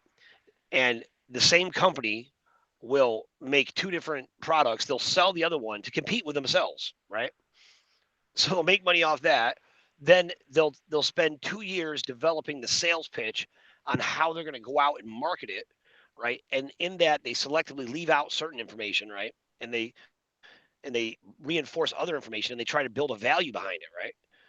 And that's what everyone, that's So, sales, right? so if a pharmaceutical company is making money off of maintenance drugs, meaning those things that you have to take on a daily basis, hourly basis, whatever it is, or you die, right? That should make them the least amount, not the most. And so the things that actually cure you, like with one pill, they should get the most benefit from. If Yep. that's what we value as we are the value in the system. If we value, taking one pill curing us of whatever ailment it is, we value that the highest. That's what they should get paid. Now, obviously, some things will not be able to be done that way, and they'll have to be on some maintenance. Great. They don't lose money, because if you actually die, they stop making money. So, and if they have to keep you on maintenance, great. Okay, they'll do that, but it's the lowest profit center for them. Right. And even in this, like, there is practices right now that are known, they're known to be, they're just ineffective. Instead of maintaining an ineffective product, right, to continue the economy, right? So like a product like a sulfonylurea, right, which is like it's a medication for diabetes.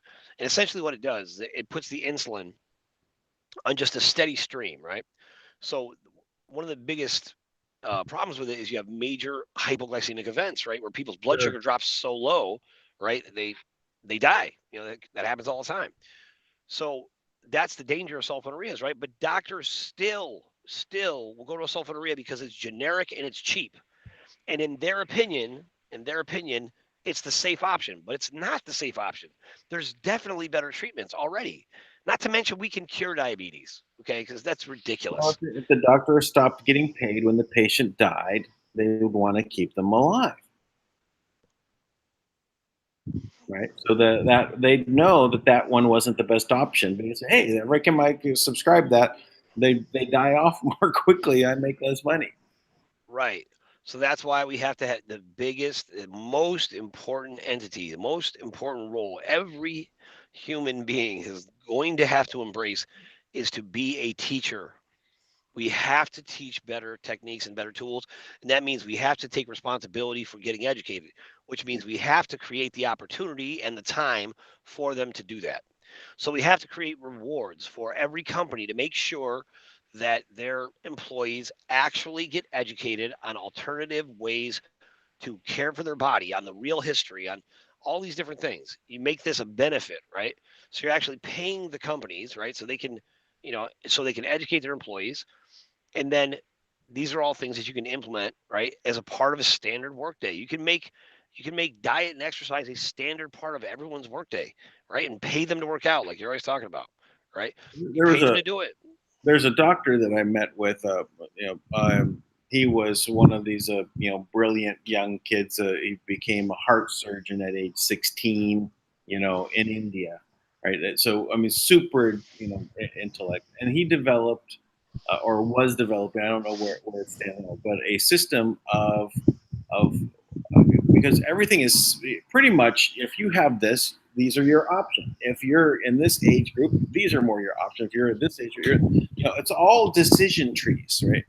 So he had mapped it all out, right, and wanted to put it into a basically almost a self-diagnosis environment for doctors to use in the doctor's offices or in the ER in the hospital, where it's like, well, these are really the options laid out. It doesn't require the doctor to memorize everything or forget about a particular one, because the system would have remembered it, right?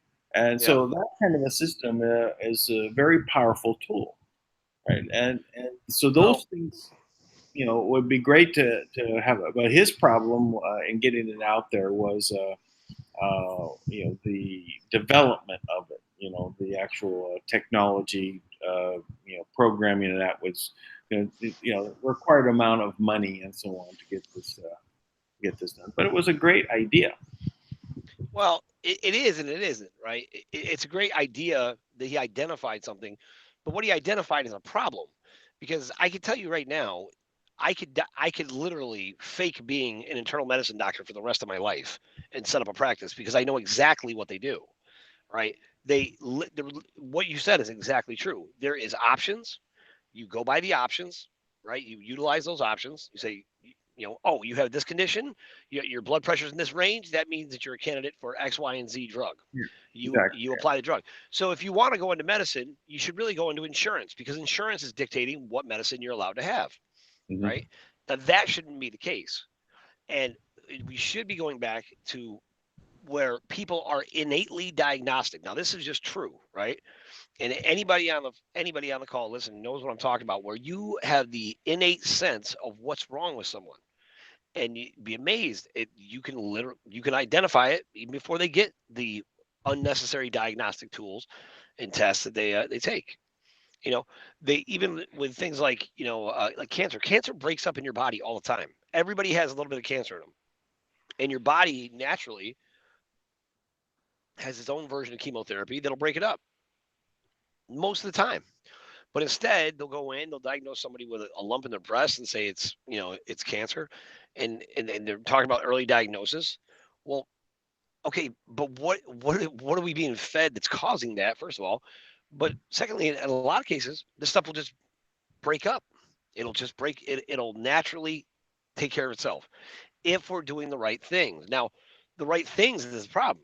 Now, that same practice would work amazingly, right? It would work amazingly if you used holistic practice and showed people what's available, right? And then you didn't force them to pay unnecessary expenses every year in insurance, and you allowed them to decide for themselves how they wanted to use that money. You know, it's putting the power back into people's hands, so you're not dictating every part of their life. You know, Which, I'm just recalling this. I have my Chinese partner for the GCR, right? And when we go to China, I met his father, 104 years old, and he's 70ish, right? So but he is in the Western medical system, right? And he's taking all of these drugs, and he's going through all of these, and he's not. In his family, they all live into the hundreds. I don't think he's going to make it into his hundreds, and the way he feels, he doesn't want to either, right? right? He doesn't want to live that long because of the constant ailment that he's in. But when I'm in Hong Kong, I went to the video and talking about all the people that I meet when I'm just walking around Hong Kong, and they're like, they're definitely 90 to 100 years old. And they're walking around, they're going to the markets, they're They don't have a problem getting around.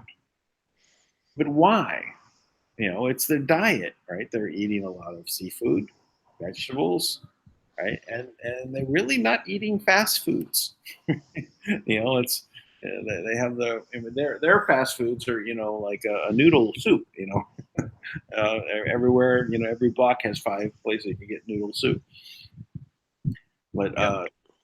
it's really just our food is poisoning us. The air, the water, everything is basically set up to poison us because they want maximum performance out of their batteries, and right, so they want to basically oh, the battery's a little weak, let's just replace it, and we'll just consume the battery by dissolving its components into these other things that we can use for other things. And that's basically what's happening. And we need to stop that. We need to move into another system, right? Our own, that we create for our benefit, for our well-being, our Well, happiness. and now again, so if you break up all these communities that represent the people, right? And you have representatives from all these communities, and every representative represents, 50,000 people or something, right? All over, all over the country, all over the world, right? And yet they're people that are, really involved with what's going on, right? You take away the ridiculous hoops that people have to jump through that make make it so hard for someone to start a business. By one, you're taking care of their overhead right away, and your organization that you have in that community, it's there to support them doing it, right? It's like, hey, you want Right? to start a business? Great. Here, let us get you started. We'll take care of your permits. We'll take care of this for you. We'll take care of this for you. Right. Because that's our job. That's what we do. We help people, right? Now, a bank becomes a place where you keep your money because there's no place you trust more because they're the ones that help you to make it. Imagine that. That is such a better world. Oh my gosh, I feel better just saying that. So create that, right? So we go after people, things that are poisoning us, and we shut those things down immediately, and we stop pretending like these things are so damn hard. They're not hard. You We just have a we stop. have a we have a really big need for new toothpaste formulas without poison. Right? We can Well, make yeah. many of the companies out there need to make some good toothpaste. Uh, And there's plenty of options, to be honest. I mean, like I haven't used fluoride in years, and I find like, wow, this is everywhere, right? Like we can get this. Like this isn't hard to change, And it's funny because even with my kids, I've made it a point to do that, and I realized something slipped by me, and I was like, dang, like because I'm realizing, wow, this is poison that I've allowed into my house. That's a shocking development when you realize that's happened, right? But then you look at your options, right? All of your holistic brands are always more expensive because they're made with uh, love and care, and I'll be back in a moment. You talk. no problem.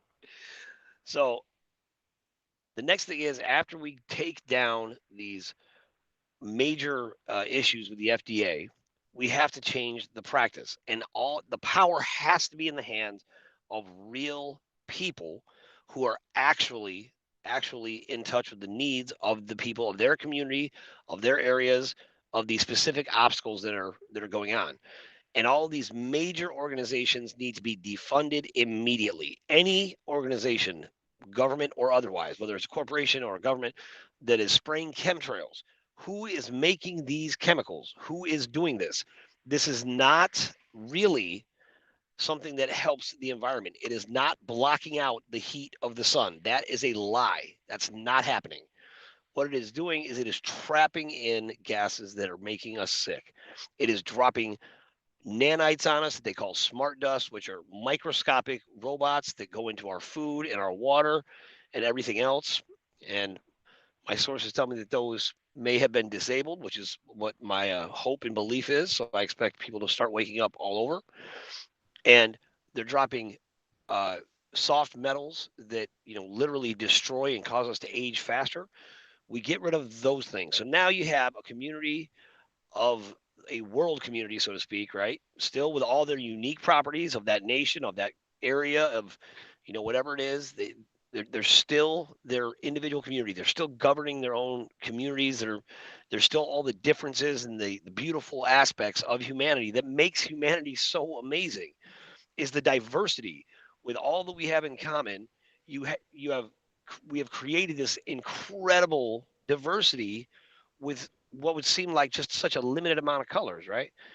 Not just colors, but just a limited amount of elements that are out there. So you have everyone inspired and activated based on these new developments that are changing, right?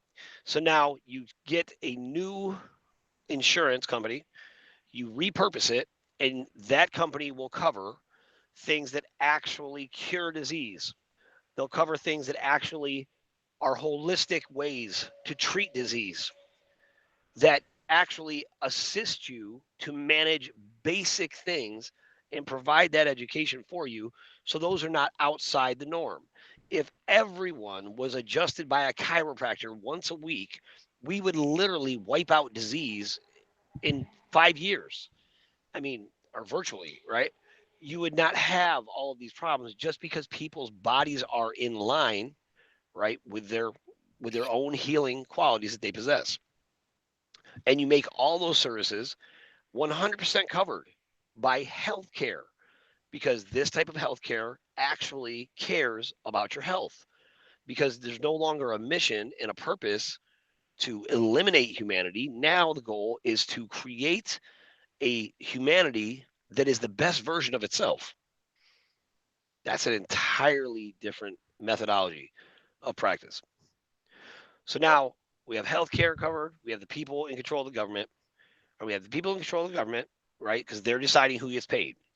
So now you've eliminated all of these privately, and they're funded by us, but they're private organizations that have basically been stealing money from us because all of their contracts are void.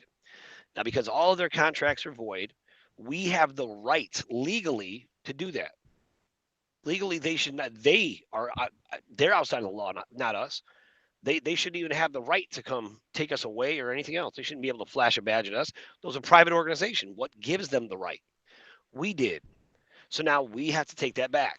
We have to say no. You can no longer do that, and we repurpose those organizations so that they actually do something. So the FBI does more than just record that a crime was committed. They actually make arrests. They actually enforce the laws, and they do it at the highest level. So instead of a trickle down where money starts at the top and hardly any of it hits the bottom, it trickles down the other way. You start the people at the top have to be the most accountable. Go ahead, dude. I just said trickle up. Right. Now, I know that Reagan had a taxing idea about trickle up economics, right? So, or trickle down. Is it trickle down or trickle up? Maybe it was trickle down, but Yeah. I think he had trickle down, but it doesn't work, by the way. yeah. Well, we need it to trickle. We need to have it trickle into the government, from the people, and or if we get to the state where we can replace the system of taxing to have eliminate from the government for things that it's decided as the assembly decides they need to go ahead and create a bridge or a road, and they send the money out.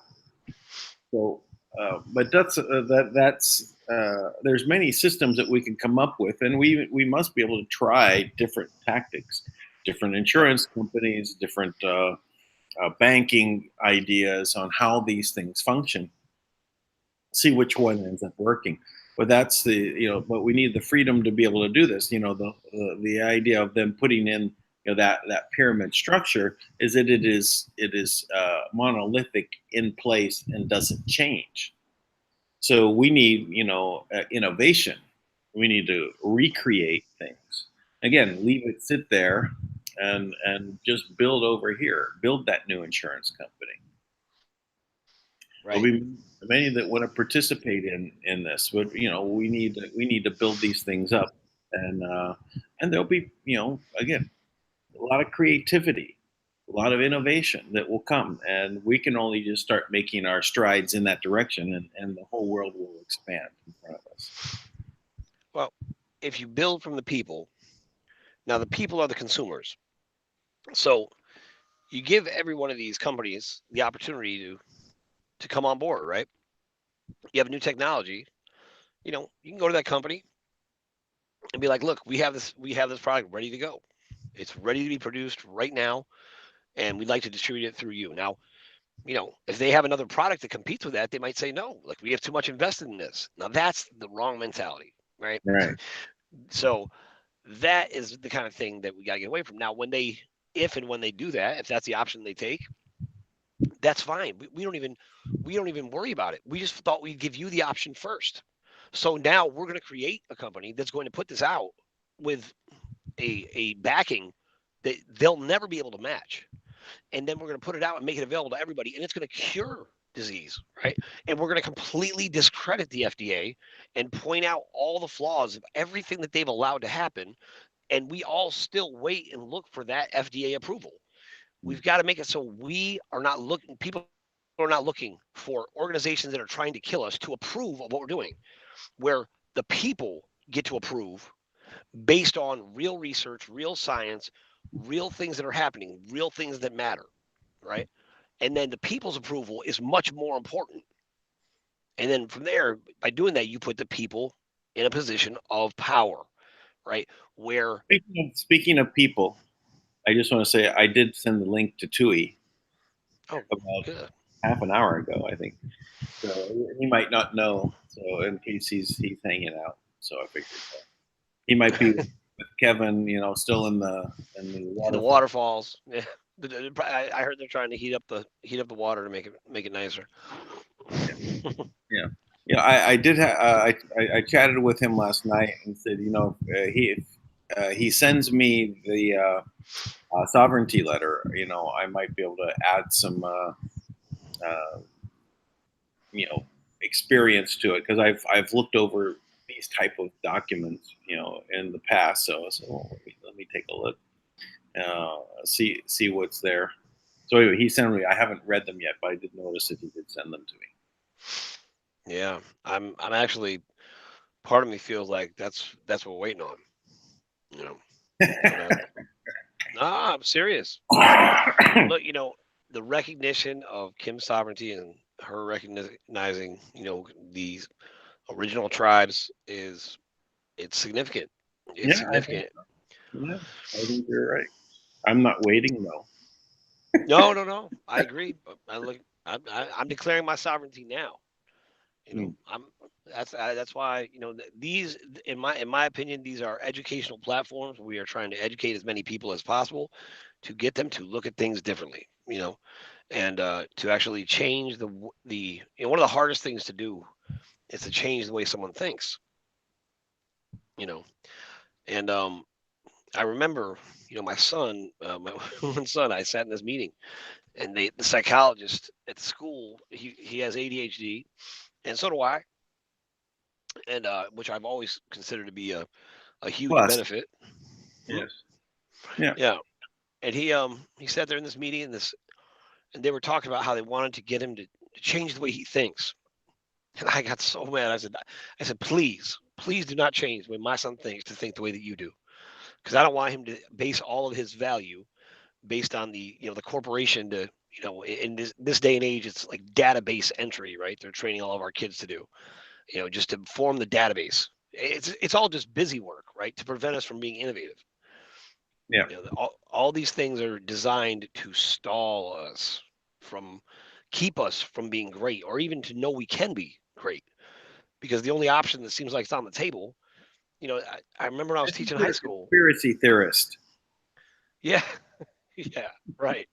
I remember when I was teaching high school, I was talking to my students, they were getting ready to go to college. I'm like, what are you going to college for? They said, I mean, half the girls were going to be a nurse.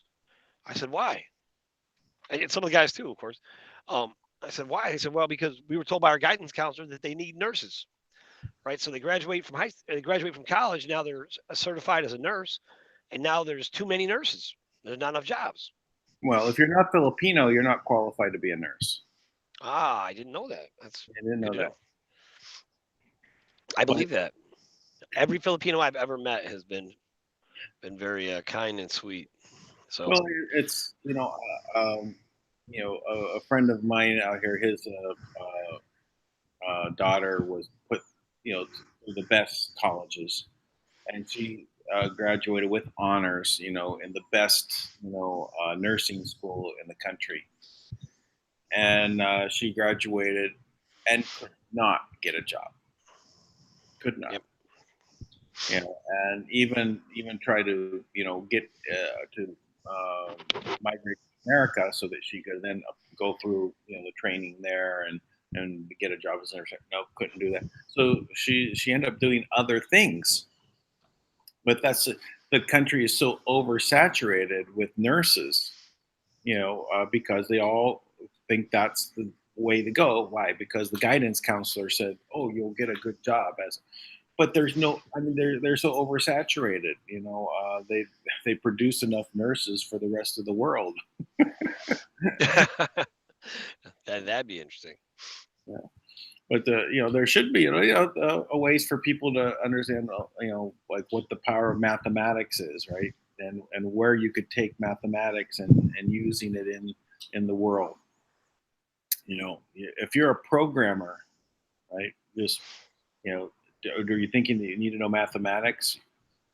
You might think you might need it, but if you know high level mathematics and you're a programmer, you can actually compress 40 pages of code into 3 lines if you knew the right mathematical formula. Wow, I know that. Yeah, because it's just a different form of math. So if you know matrix math, right, which the computer systems understand matrix math, and you could literally create programs much shorter than you would have had to pound out, because you knew the math and how to call upon that math. But if you don't know it, you don't know it. But, there's engineering and science and the rest of that is all pretty much downplayed in the way I saw in the schools when my children were going to school. They're all focused on social things, and I'm going, Yeah. crazy. No, I noticed that with with the medical field, doctors all respect not the doctor who is the best diagnostician or has the highest survival rate. They respect the doctor who makes the most money, right? So money has become the metrics by which we measure success in every category, even life, right? Even health, and that can't be. That's the metrics we have to change. We have to make it so money is just, we have it, right? It's available. Now, because money's available, right? And we have that option. Now, what's valuable? What's valuable is innovation, right? And new ideas. And you know what? And people that are, and it doesn't, and that's not the only thing, because there's people who don't necessarily have new ideas, but they're amazingly skilled at what they do. You know, like the samurai, right? Like the samurai would spend all day training to perfect whatever it is that they loved, whatever it is, making tea or, so then you just get a higher quality of everything. Everything has a higher quality to it. Now, if you were allowed to focus on the quality in the artistry of what you're doing and just be able to focus on the skill and develop that, imagine what you could do and what you could be, where, you didn't have to worry about making, fussing about money. And if they were going to come shut off your power, you know, we have enough power, to power the whole, universe, right? So why don't we just make that available? Let's just make it available. We'll find ways to fund it. We'll charge whatever it costs to sustain salaries and, incidental costs, right? But doesn't have to be, shouldn't have to be so excessive. And then until people learn how to just, literally tap into the field for themselves and power their home, you know, in the So meantime, let me paint another picture. So you have the power, because one of the problems in the world is that since it's an like the petrodollar or the energy-based dollar, that there is value in it because they tied it into the energy. But Yeah. if right now, everything is in this debt-based system is still based in an energy production and the value that they place on it. But they try to increase the cost of that energy production so they can pull more out of the batteries, which are us. So if we need to paint that in a different light and how to do it to reverse the flow, that if you got paid more for the more energy that you used.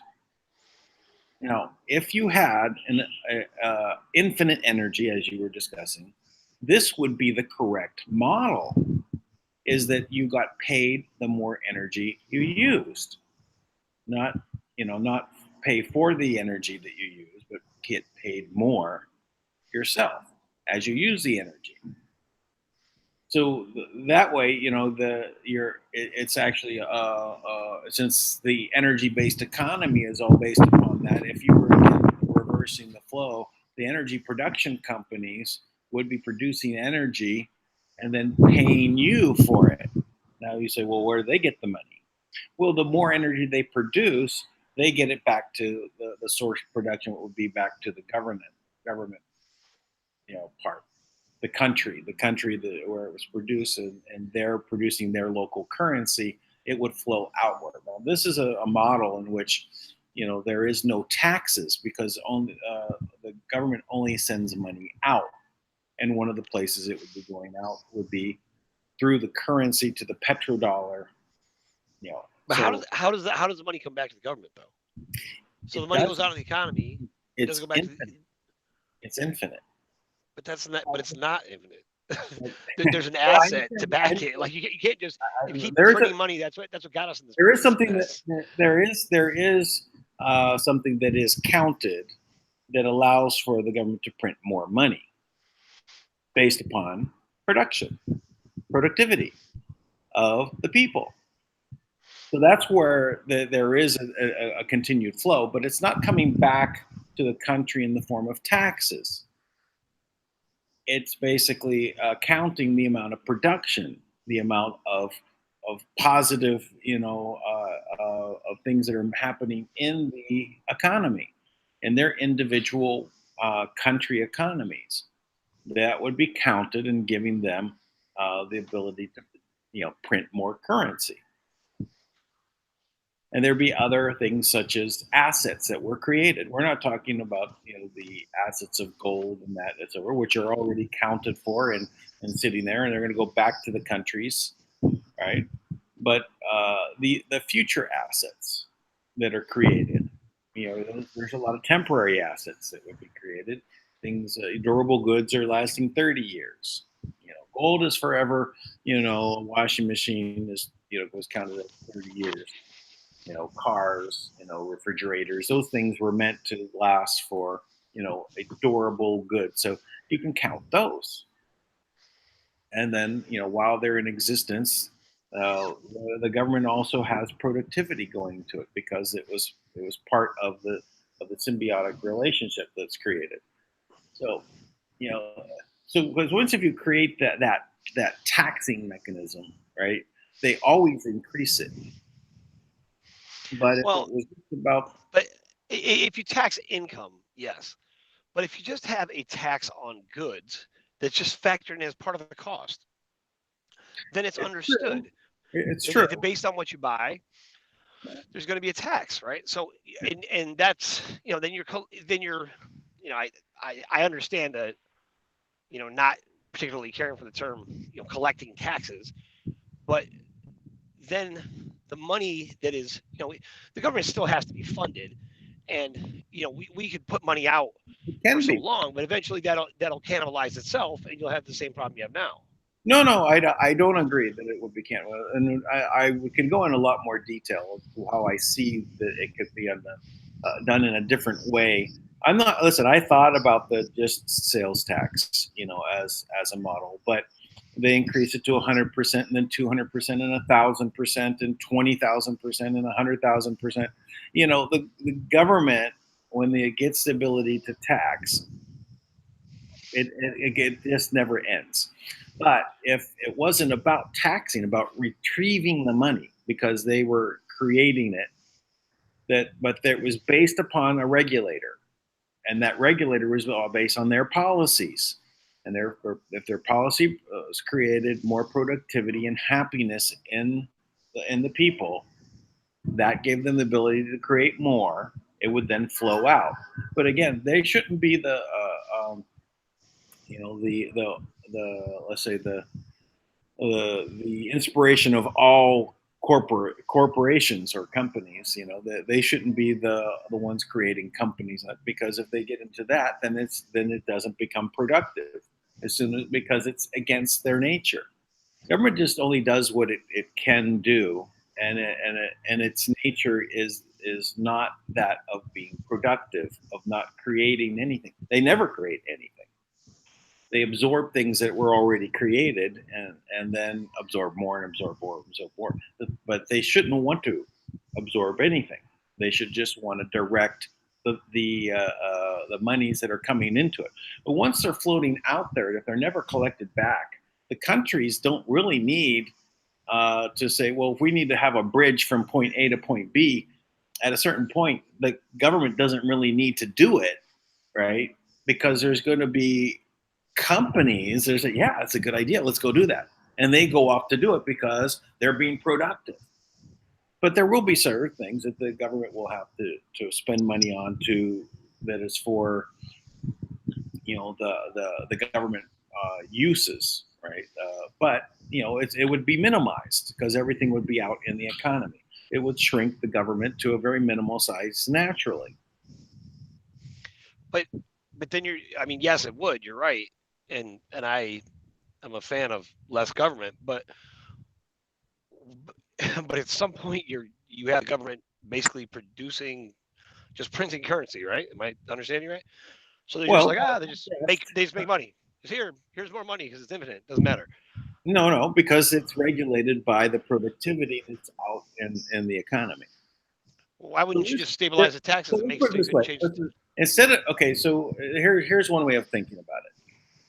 So we're talking about a taxing system. We're saying it's the same money that goes out, right, is then taxed and brought back in. But if the money went out and wasn't brought back in, but what came in was the permission to print more based upon the productivity of the people, or let's say registering an asset that was created, for example, along with productivity. It's a combination of items. They break them down into 5 different categories of what those things are. But the general idea is there's permission to create more money given to the government because of its policies and the productivity of its people. So again, the money is floating out there in the economy, and it goes around and around and around and around. And the more people that use it, the more that comes out and moves around. So, but it's also more dynamic than I'm painting a very, very basic picture, but it is much more dynamic on which way the money flows and how it comes about. Because once it's within the people's hands and it's moving around, because when it moves around, they get more, right? Because it's moving. It's that velocity of money.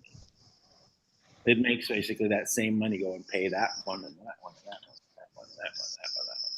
So it actually the wealth increases, right, as the flow happens. So anyway, I'm not sold. I'm not an unusual concept, but so is an abundance-based world, right? It's so foreign. It's the things that we know and how things are supposed to work, right? Where if we try and build this same system, we'll end up with the same system. So, maybe there can be others than that I'm describing. I'm just looking at how do we reverse the flow? How do we make things the mirror of what we have? But right? but So that it's we a can. that's what I'm saying is but the problem you're looking at is not really the problem. It's the problem is that the things that are in play. Well, it's first that might happen, I guess, later on. But this first stage, I mean, this next however many years, say 20 years, has to be a transition where we can take what is currently in place and modify it to make sure they're actually working, right? Because even if you think about it, the corporate laws, right? Well, the corporate guidelines that are governing things. If you have what Thomas was talking about the other day, you know, there's got to be at least 30 organizations that we all think are government organizations that aren't. Mhm. Just by eliminating those, if we just eliminated those organizations, or just not or repurpose them, right, and had them do their job, you know, like when Kim said the Secret Services, I didn't even know this until she said that, but apparently their job was to protect the U.S. dollar, right? And my response to Kim immediately was, no, their job is to protect the people. That's the problem. But but I looked it up, and you know, they are to protect the U.S. dollar. So that in and of itself, right? You should have. They should Well, be they're doing a lousy job because 80% is not based in new allocation numbers. It's reused allocation numbers, right. I mean, that's lousy. which But is which means it's fraudulent. What is it called? Forgery? No, counterfeit, right? counterfeit. That's the word. Yeah, it's a counterfeit money that they're printing themselves, but it would be outside the rules of the system.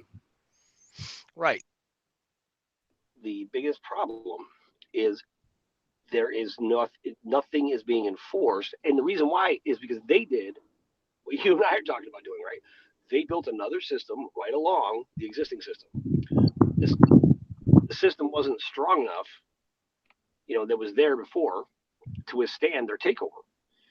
Mhm. So because they were masters at the legal, manipulation and everything, and they were dealing with people that were all suffering, a slave mentality, then it's easy to take people. It's kind of like someone who's been abused.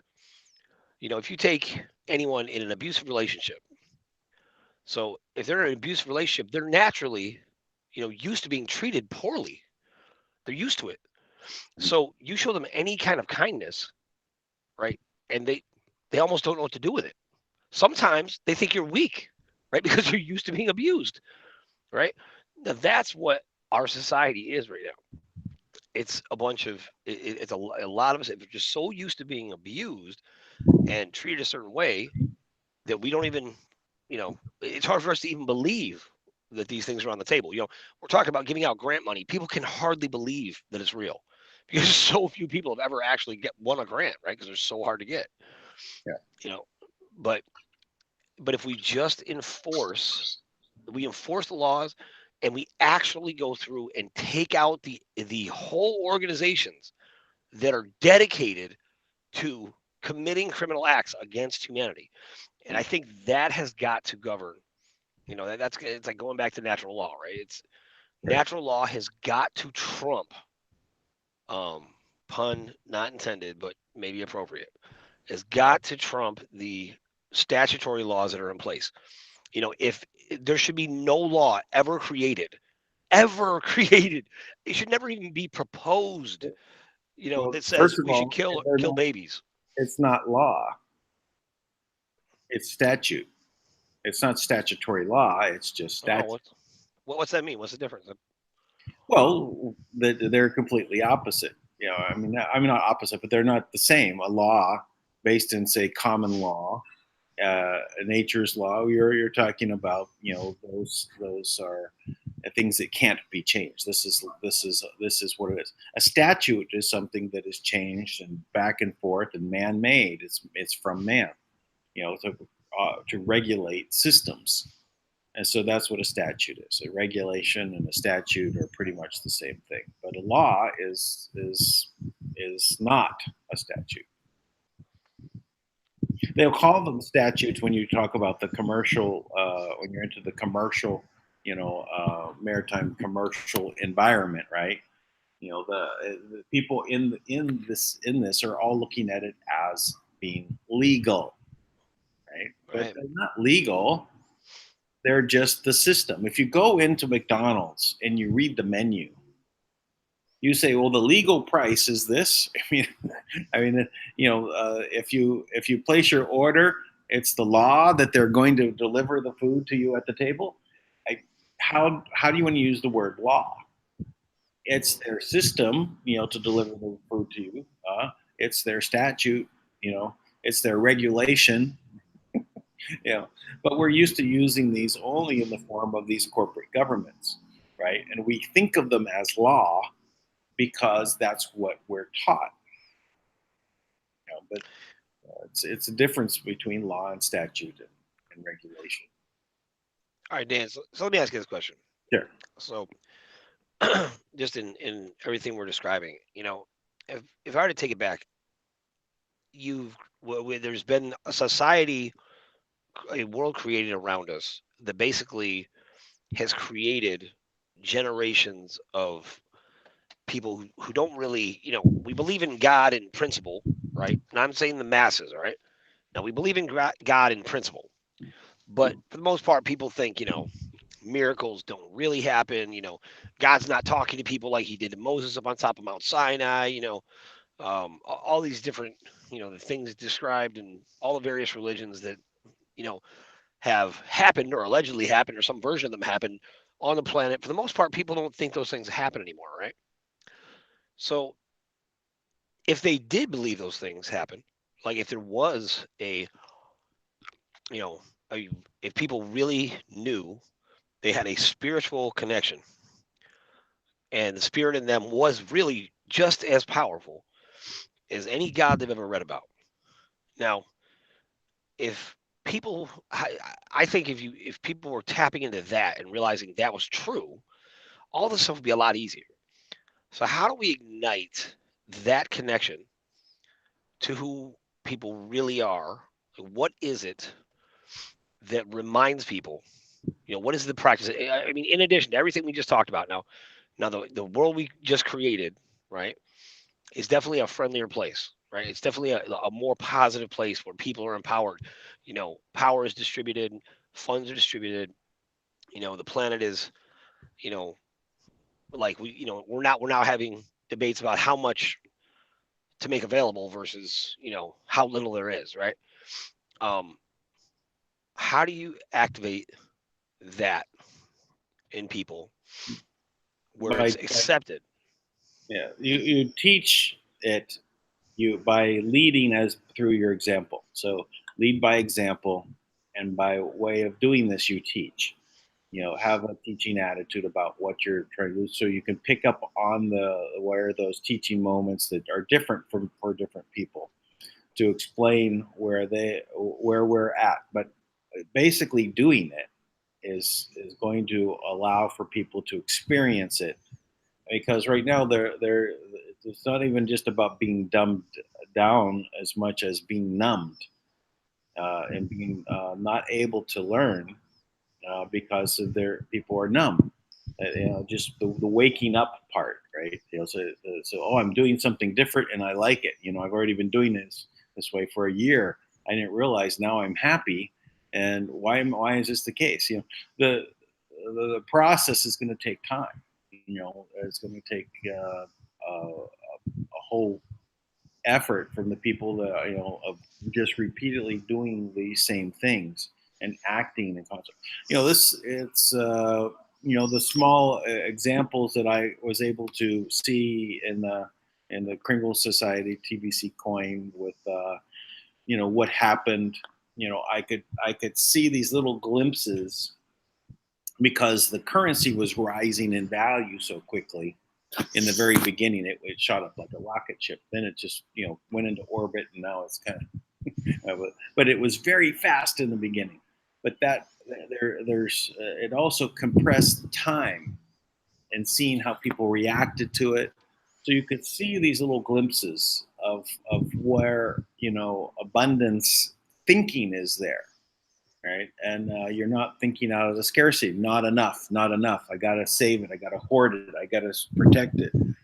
So you want to get it to flow. You want it to make it use of it, and you have so much. You're not worried on every little detail of how, because it's just growing so rapidly. But that's just one example.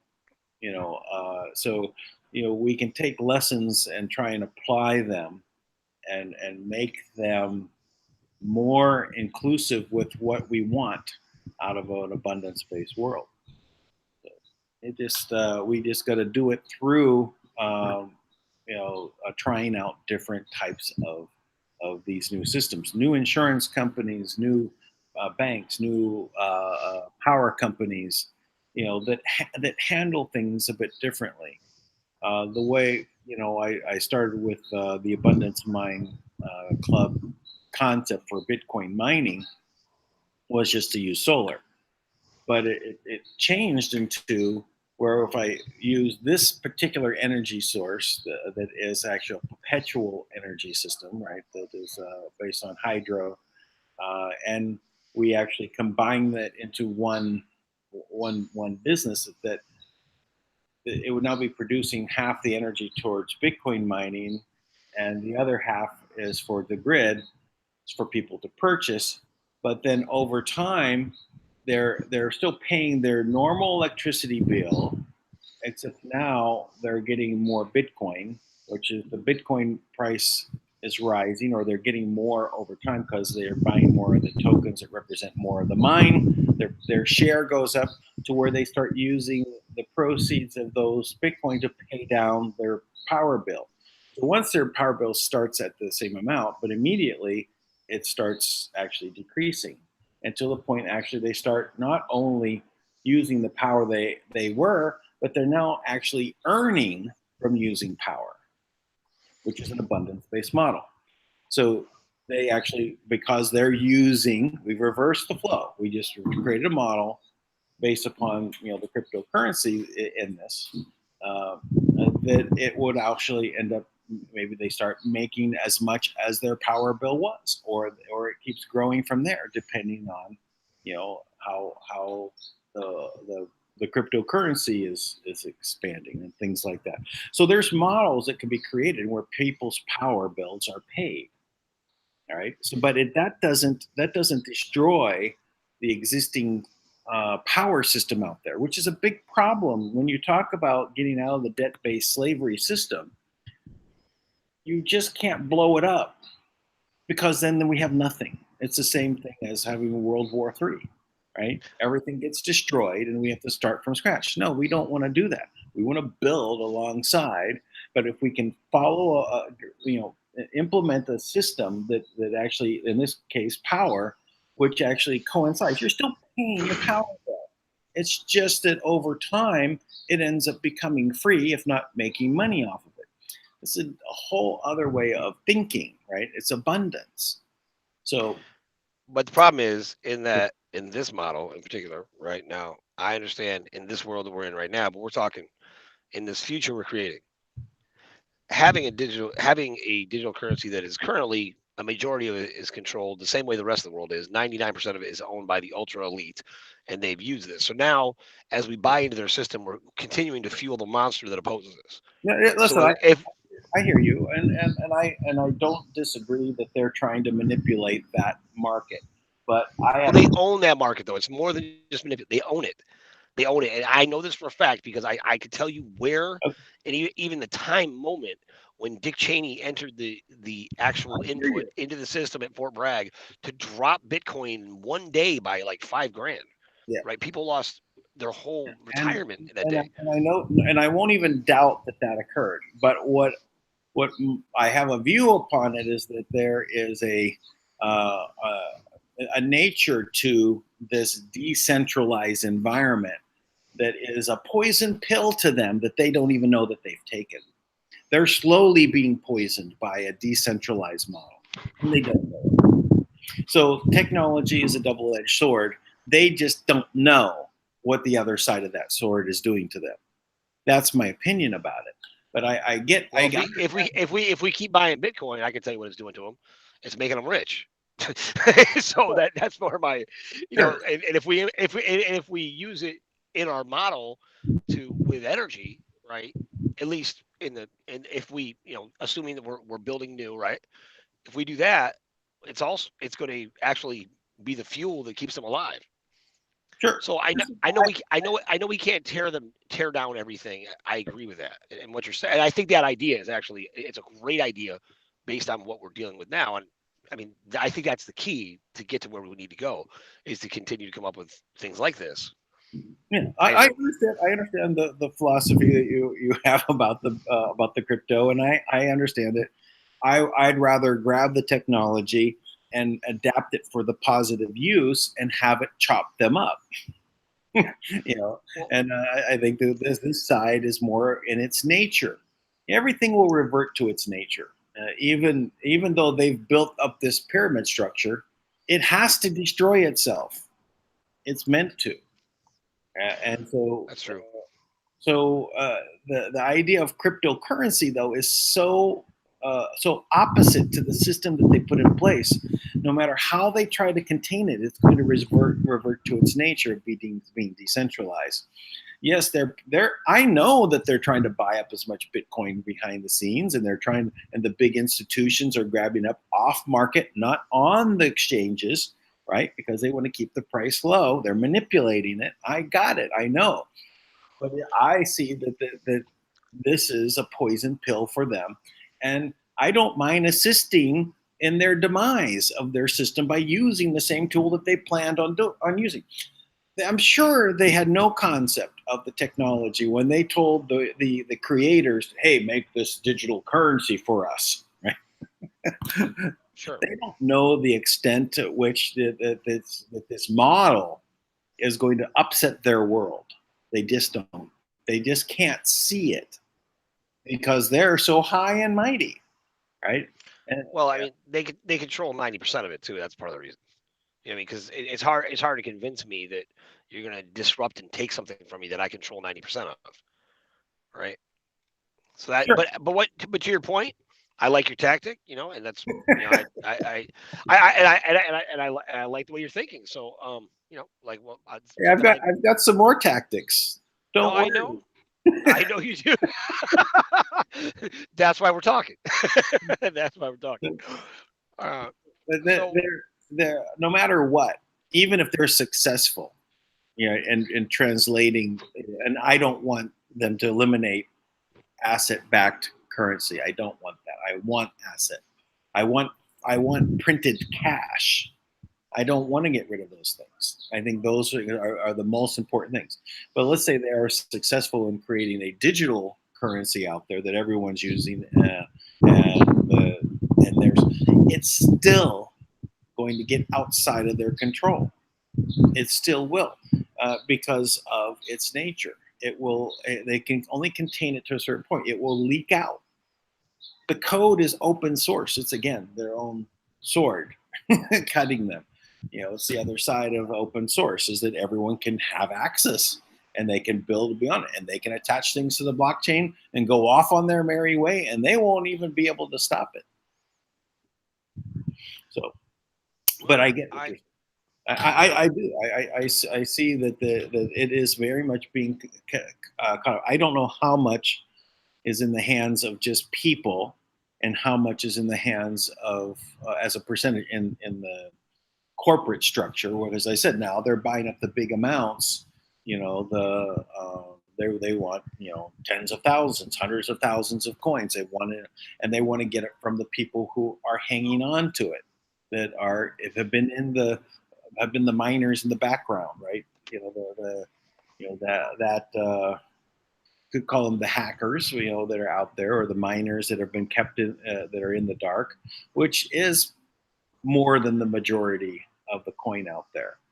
Um, they don't have access to the majority. The majority of it is actually uh, held in secret because you don't know who these miners are. Of the top 10 miners, only 3 of them are known who they actually are. As like there is a an address that they can go to and knock on the door. The others are out in the internet, spread around.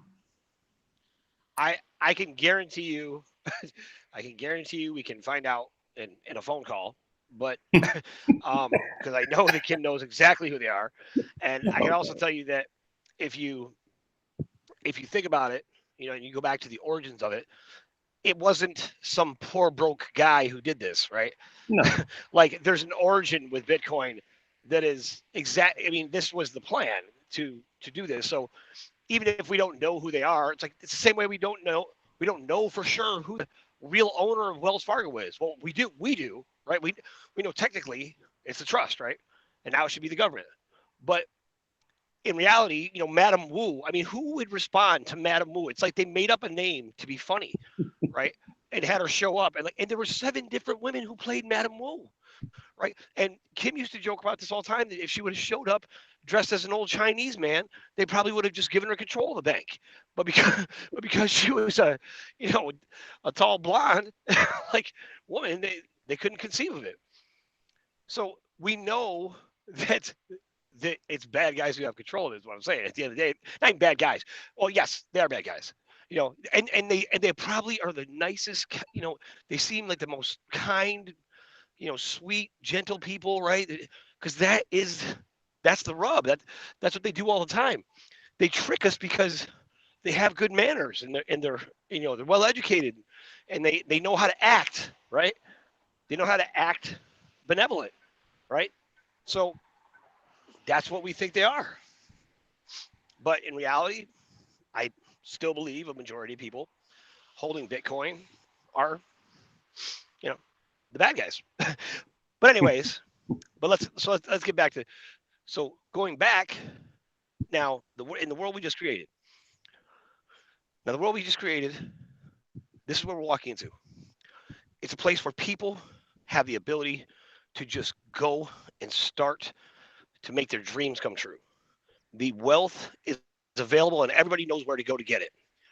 It has now become standard practice to operate ethically because everyone now has a brand new value for the reward you get from ethical business practice.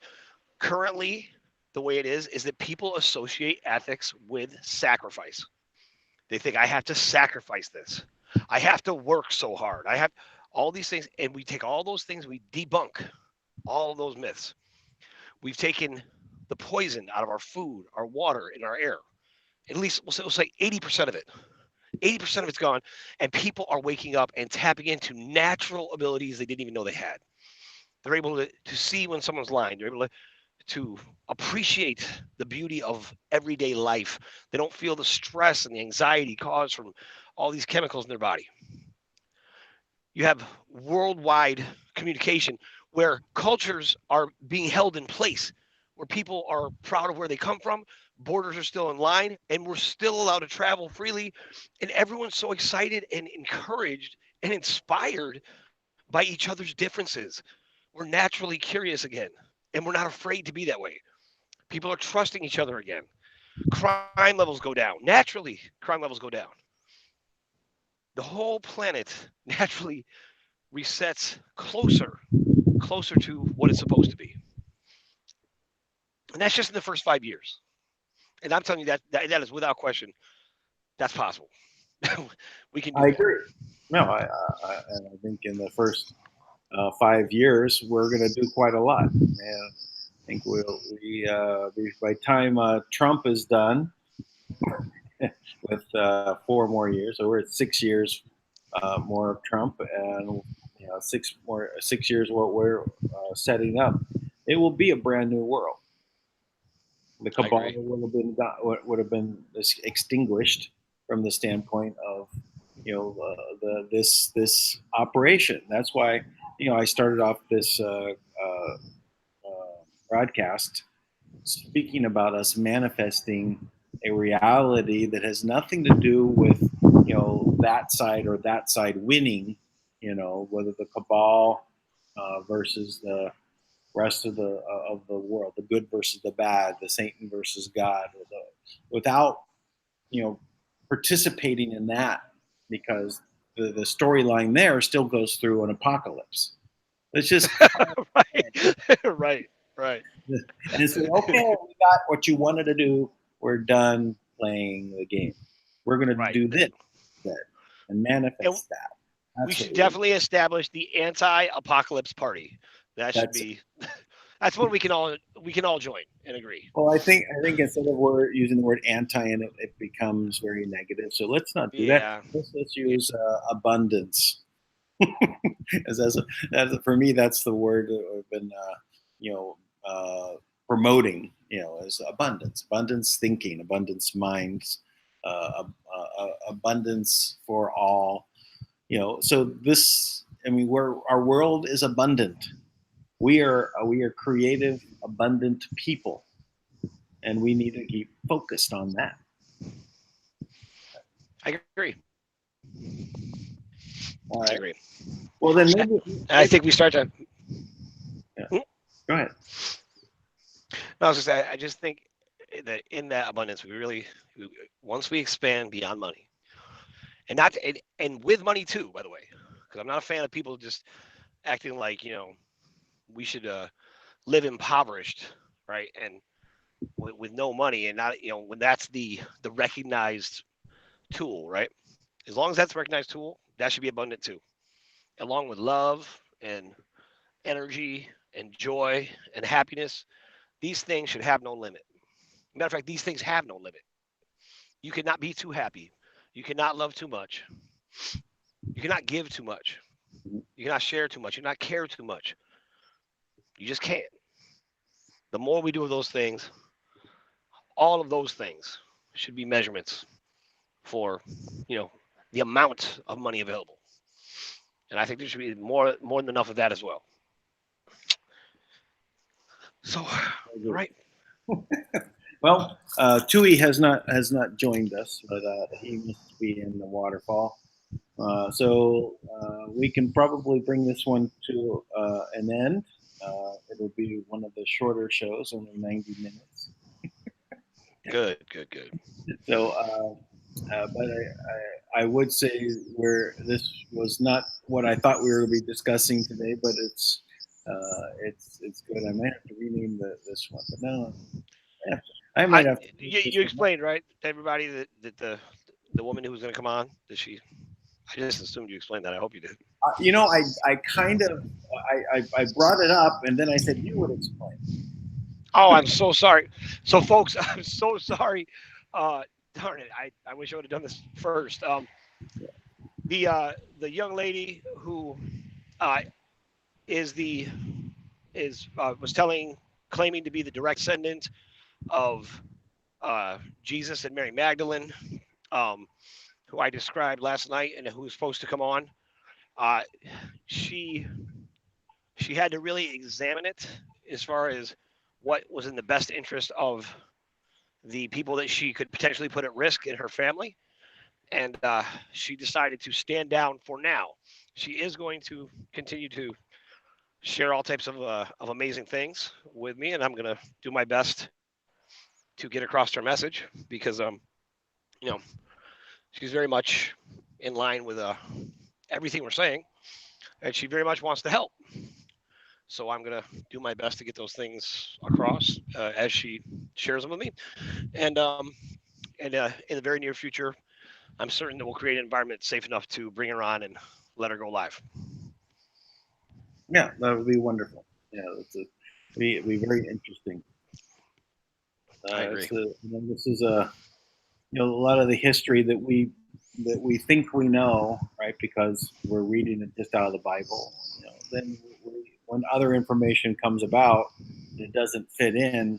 We end up rejecting a bunch of other information, and we should really just be able to discuss everything openly, without ridiculing, without basically making others wrong. Right? It's their interpretation of what they know, and we have to take it at that.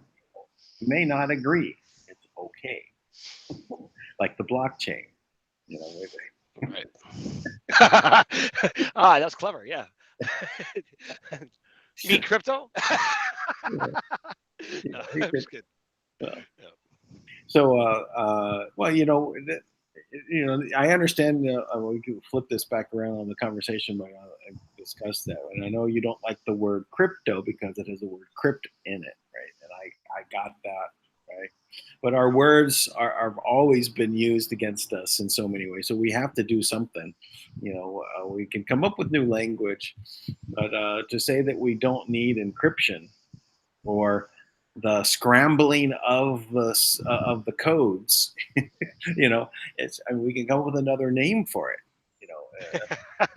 We still need to Yeah, remember the codes to have passwords and security. So, and that's what it's really about. So, but yeah, I understand. As I said, I questioned in peer-to-peer transfers that we're not doing a shipping peer to a shipping peer to be in the commercial right, maritime law again. right. So, I said, where does this work out? That was PEER. That means, you're my peer, man to man. Yeah, That's supposed to mean your peer. I like that. Yeah. Makes Anyway, sense. but yeah, we can talk about these different things. So let's say we'll work towards tomorrow and see where we'll be at with 1 week into uh, Manna World Holding Trust being able to get to the teller level, and so we'll see if there's any news for tomorrow. Yeah, tomorrow, and then we'll pick our topic for tomorrow. Maybe I cover some QAnon. Yeah, we'll see. There's a lot of things going on, so I'd like to see what happens with Wells Fargo. But you know what? We'll figure it out in the morning and or after the call or whatever. And thank you as always, Dan, for doing what you do, and I You. appreciate it. Thank you, And Galactic. everybody else. Galactic Unicorn signing off. Okay. All right. All right. Bye bye. Be sure to share the video. Subscribe. Go ahead and do what you need to do to get this video out there. And if you want to contact me, my information is in the description below. That video I started with, that link to that YouTube video is below in the description. Please go ahead and watch it. I found it a very good piece in talking about the deep state religion that they're. All right. Until tomorrow.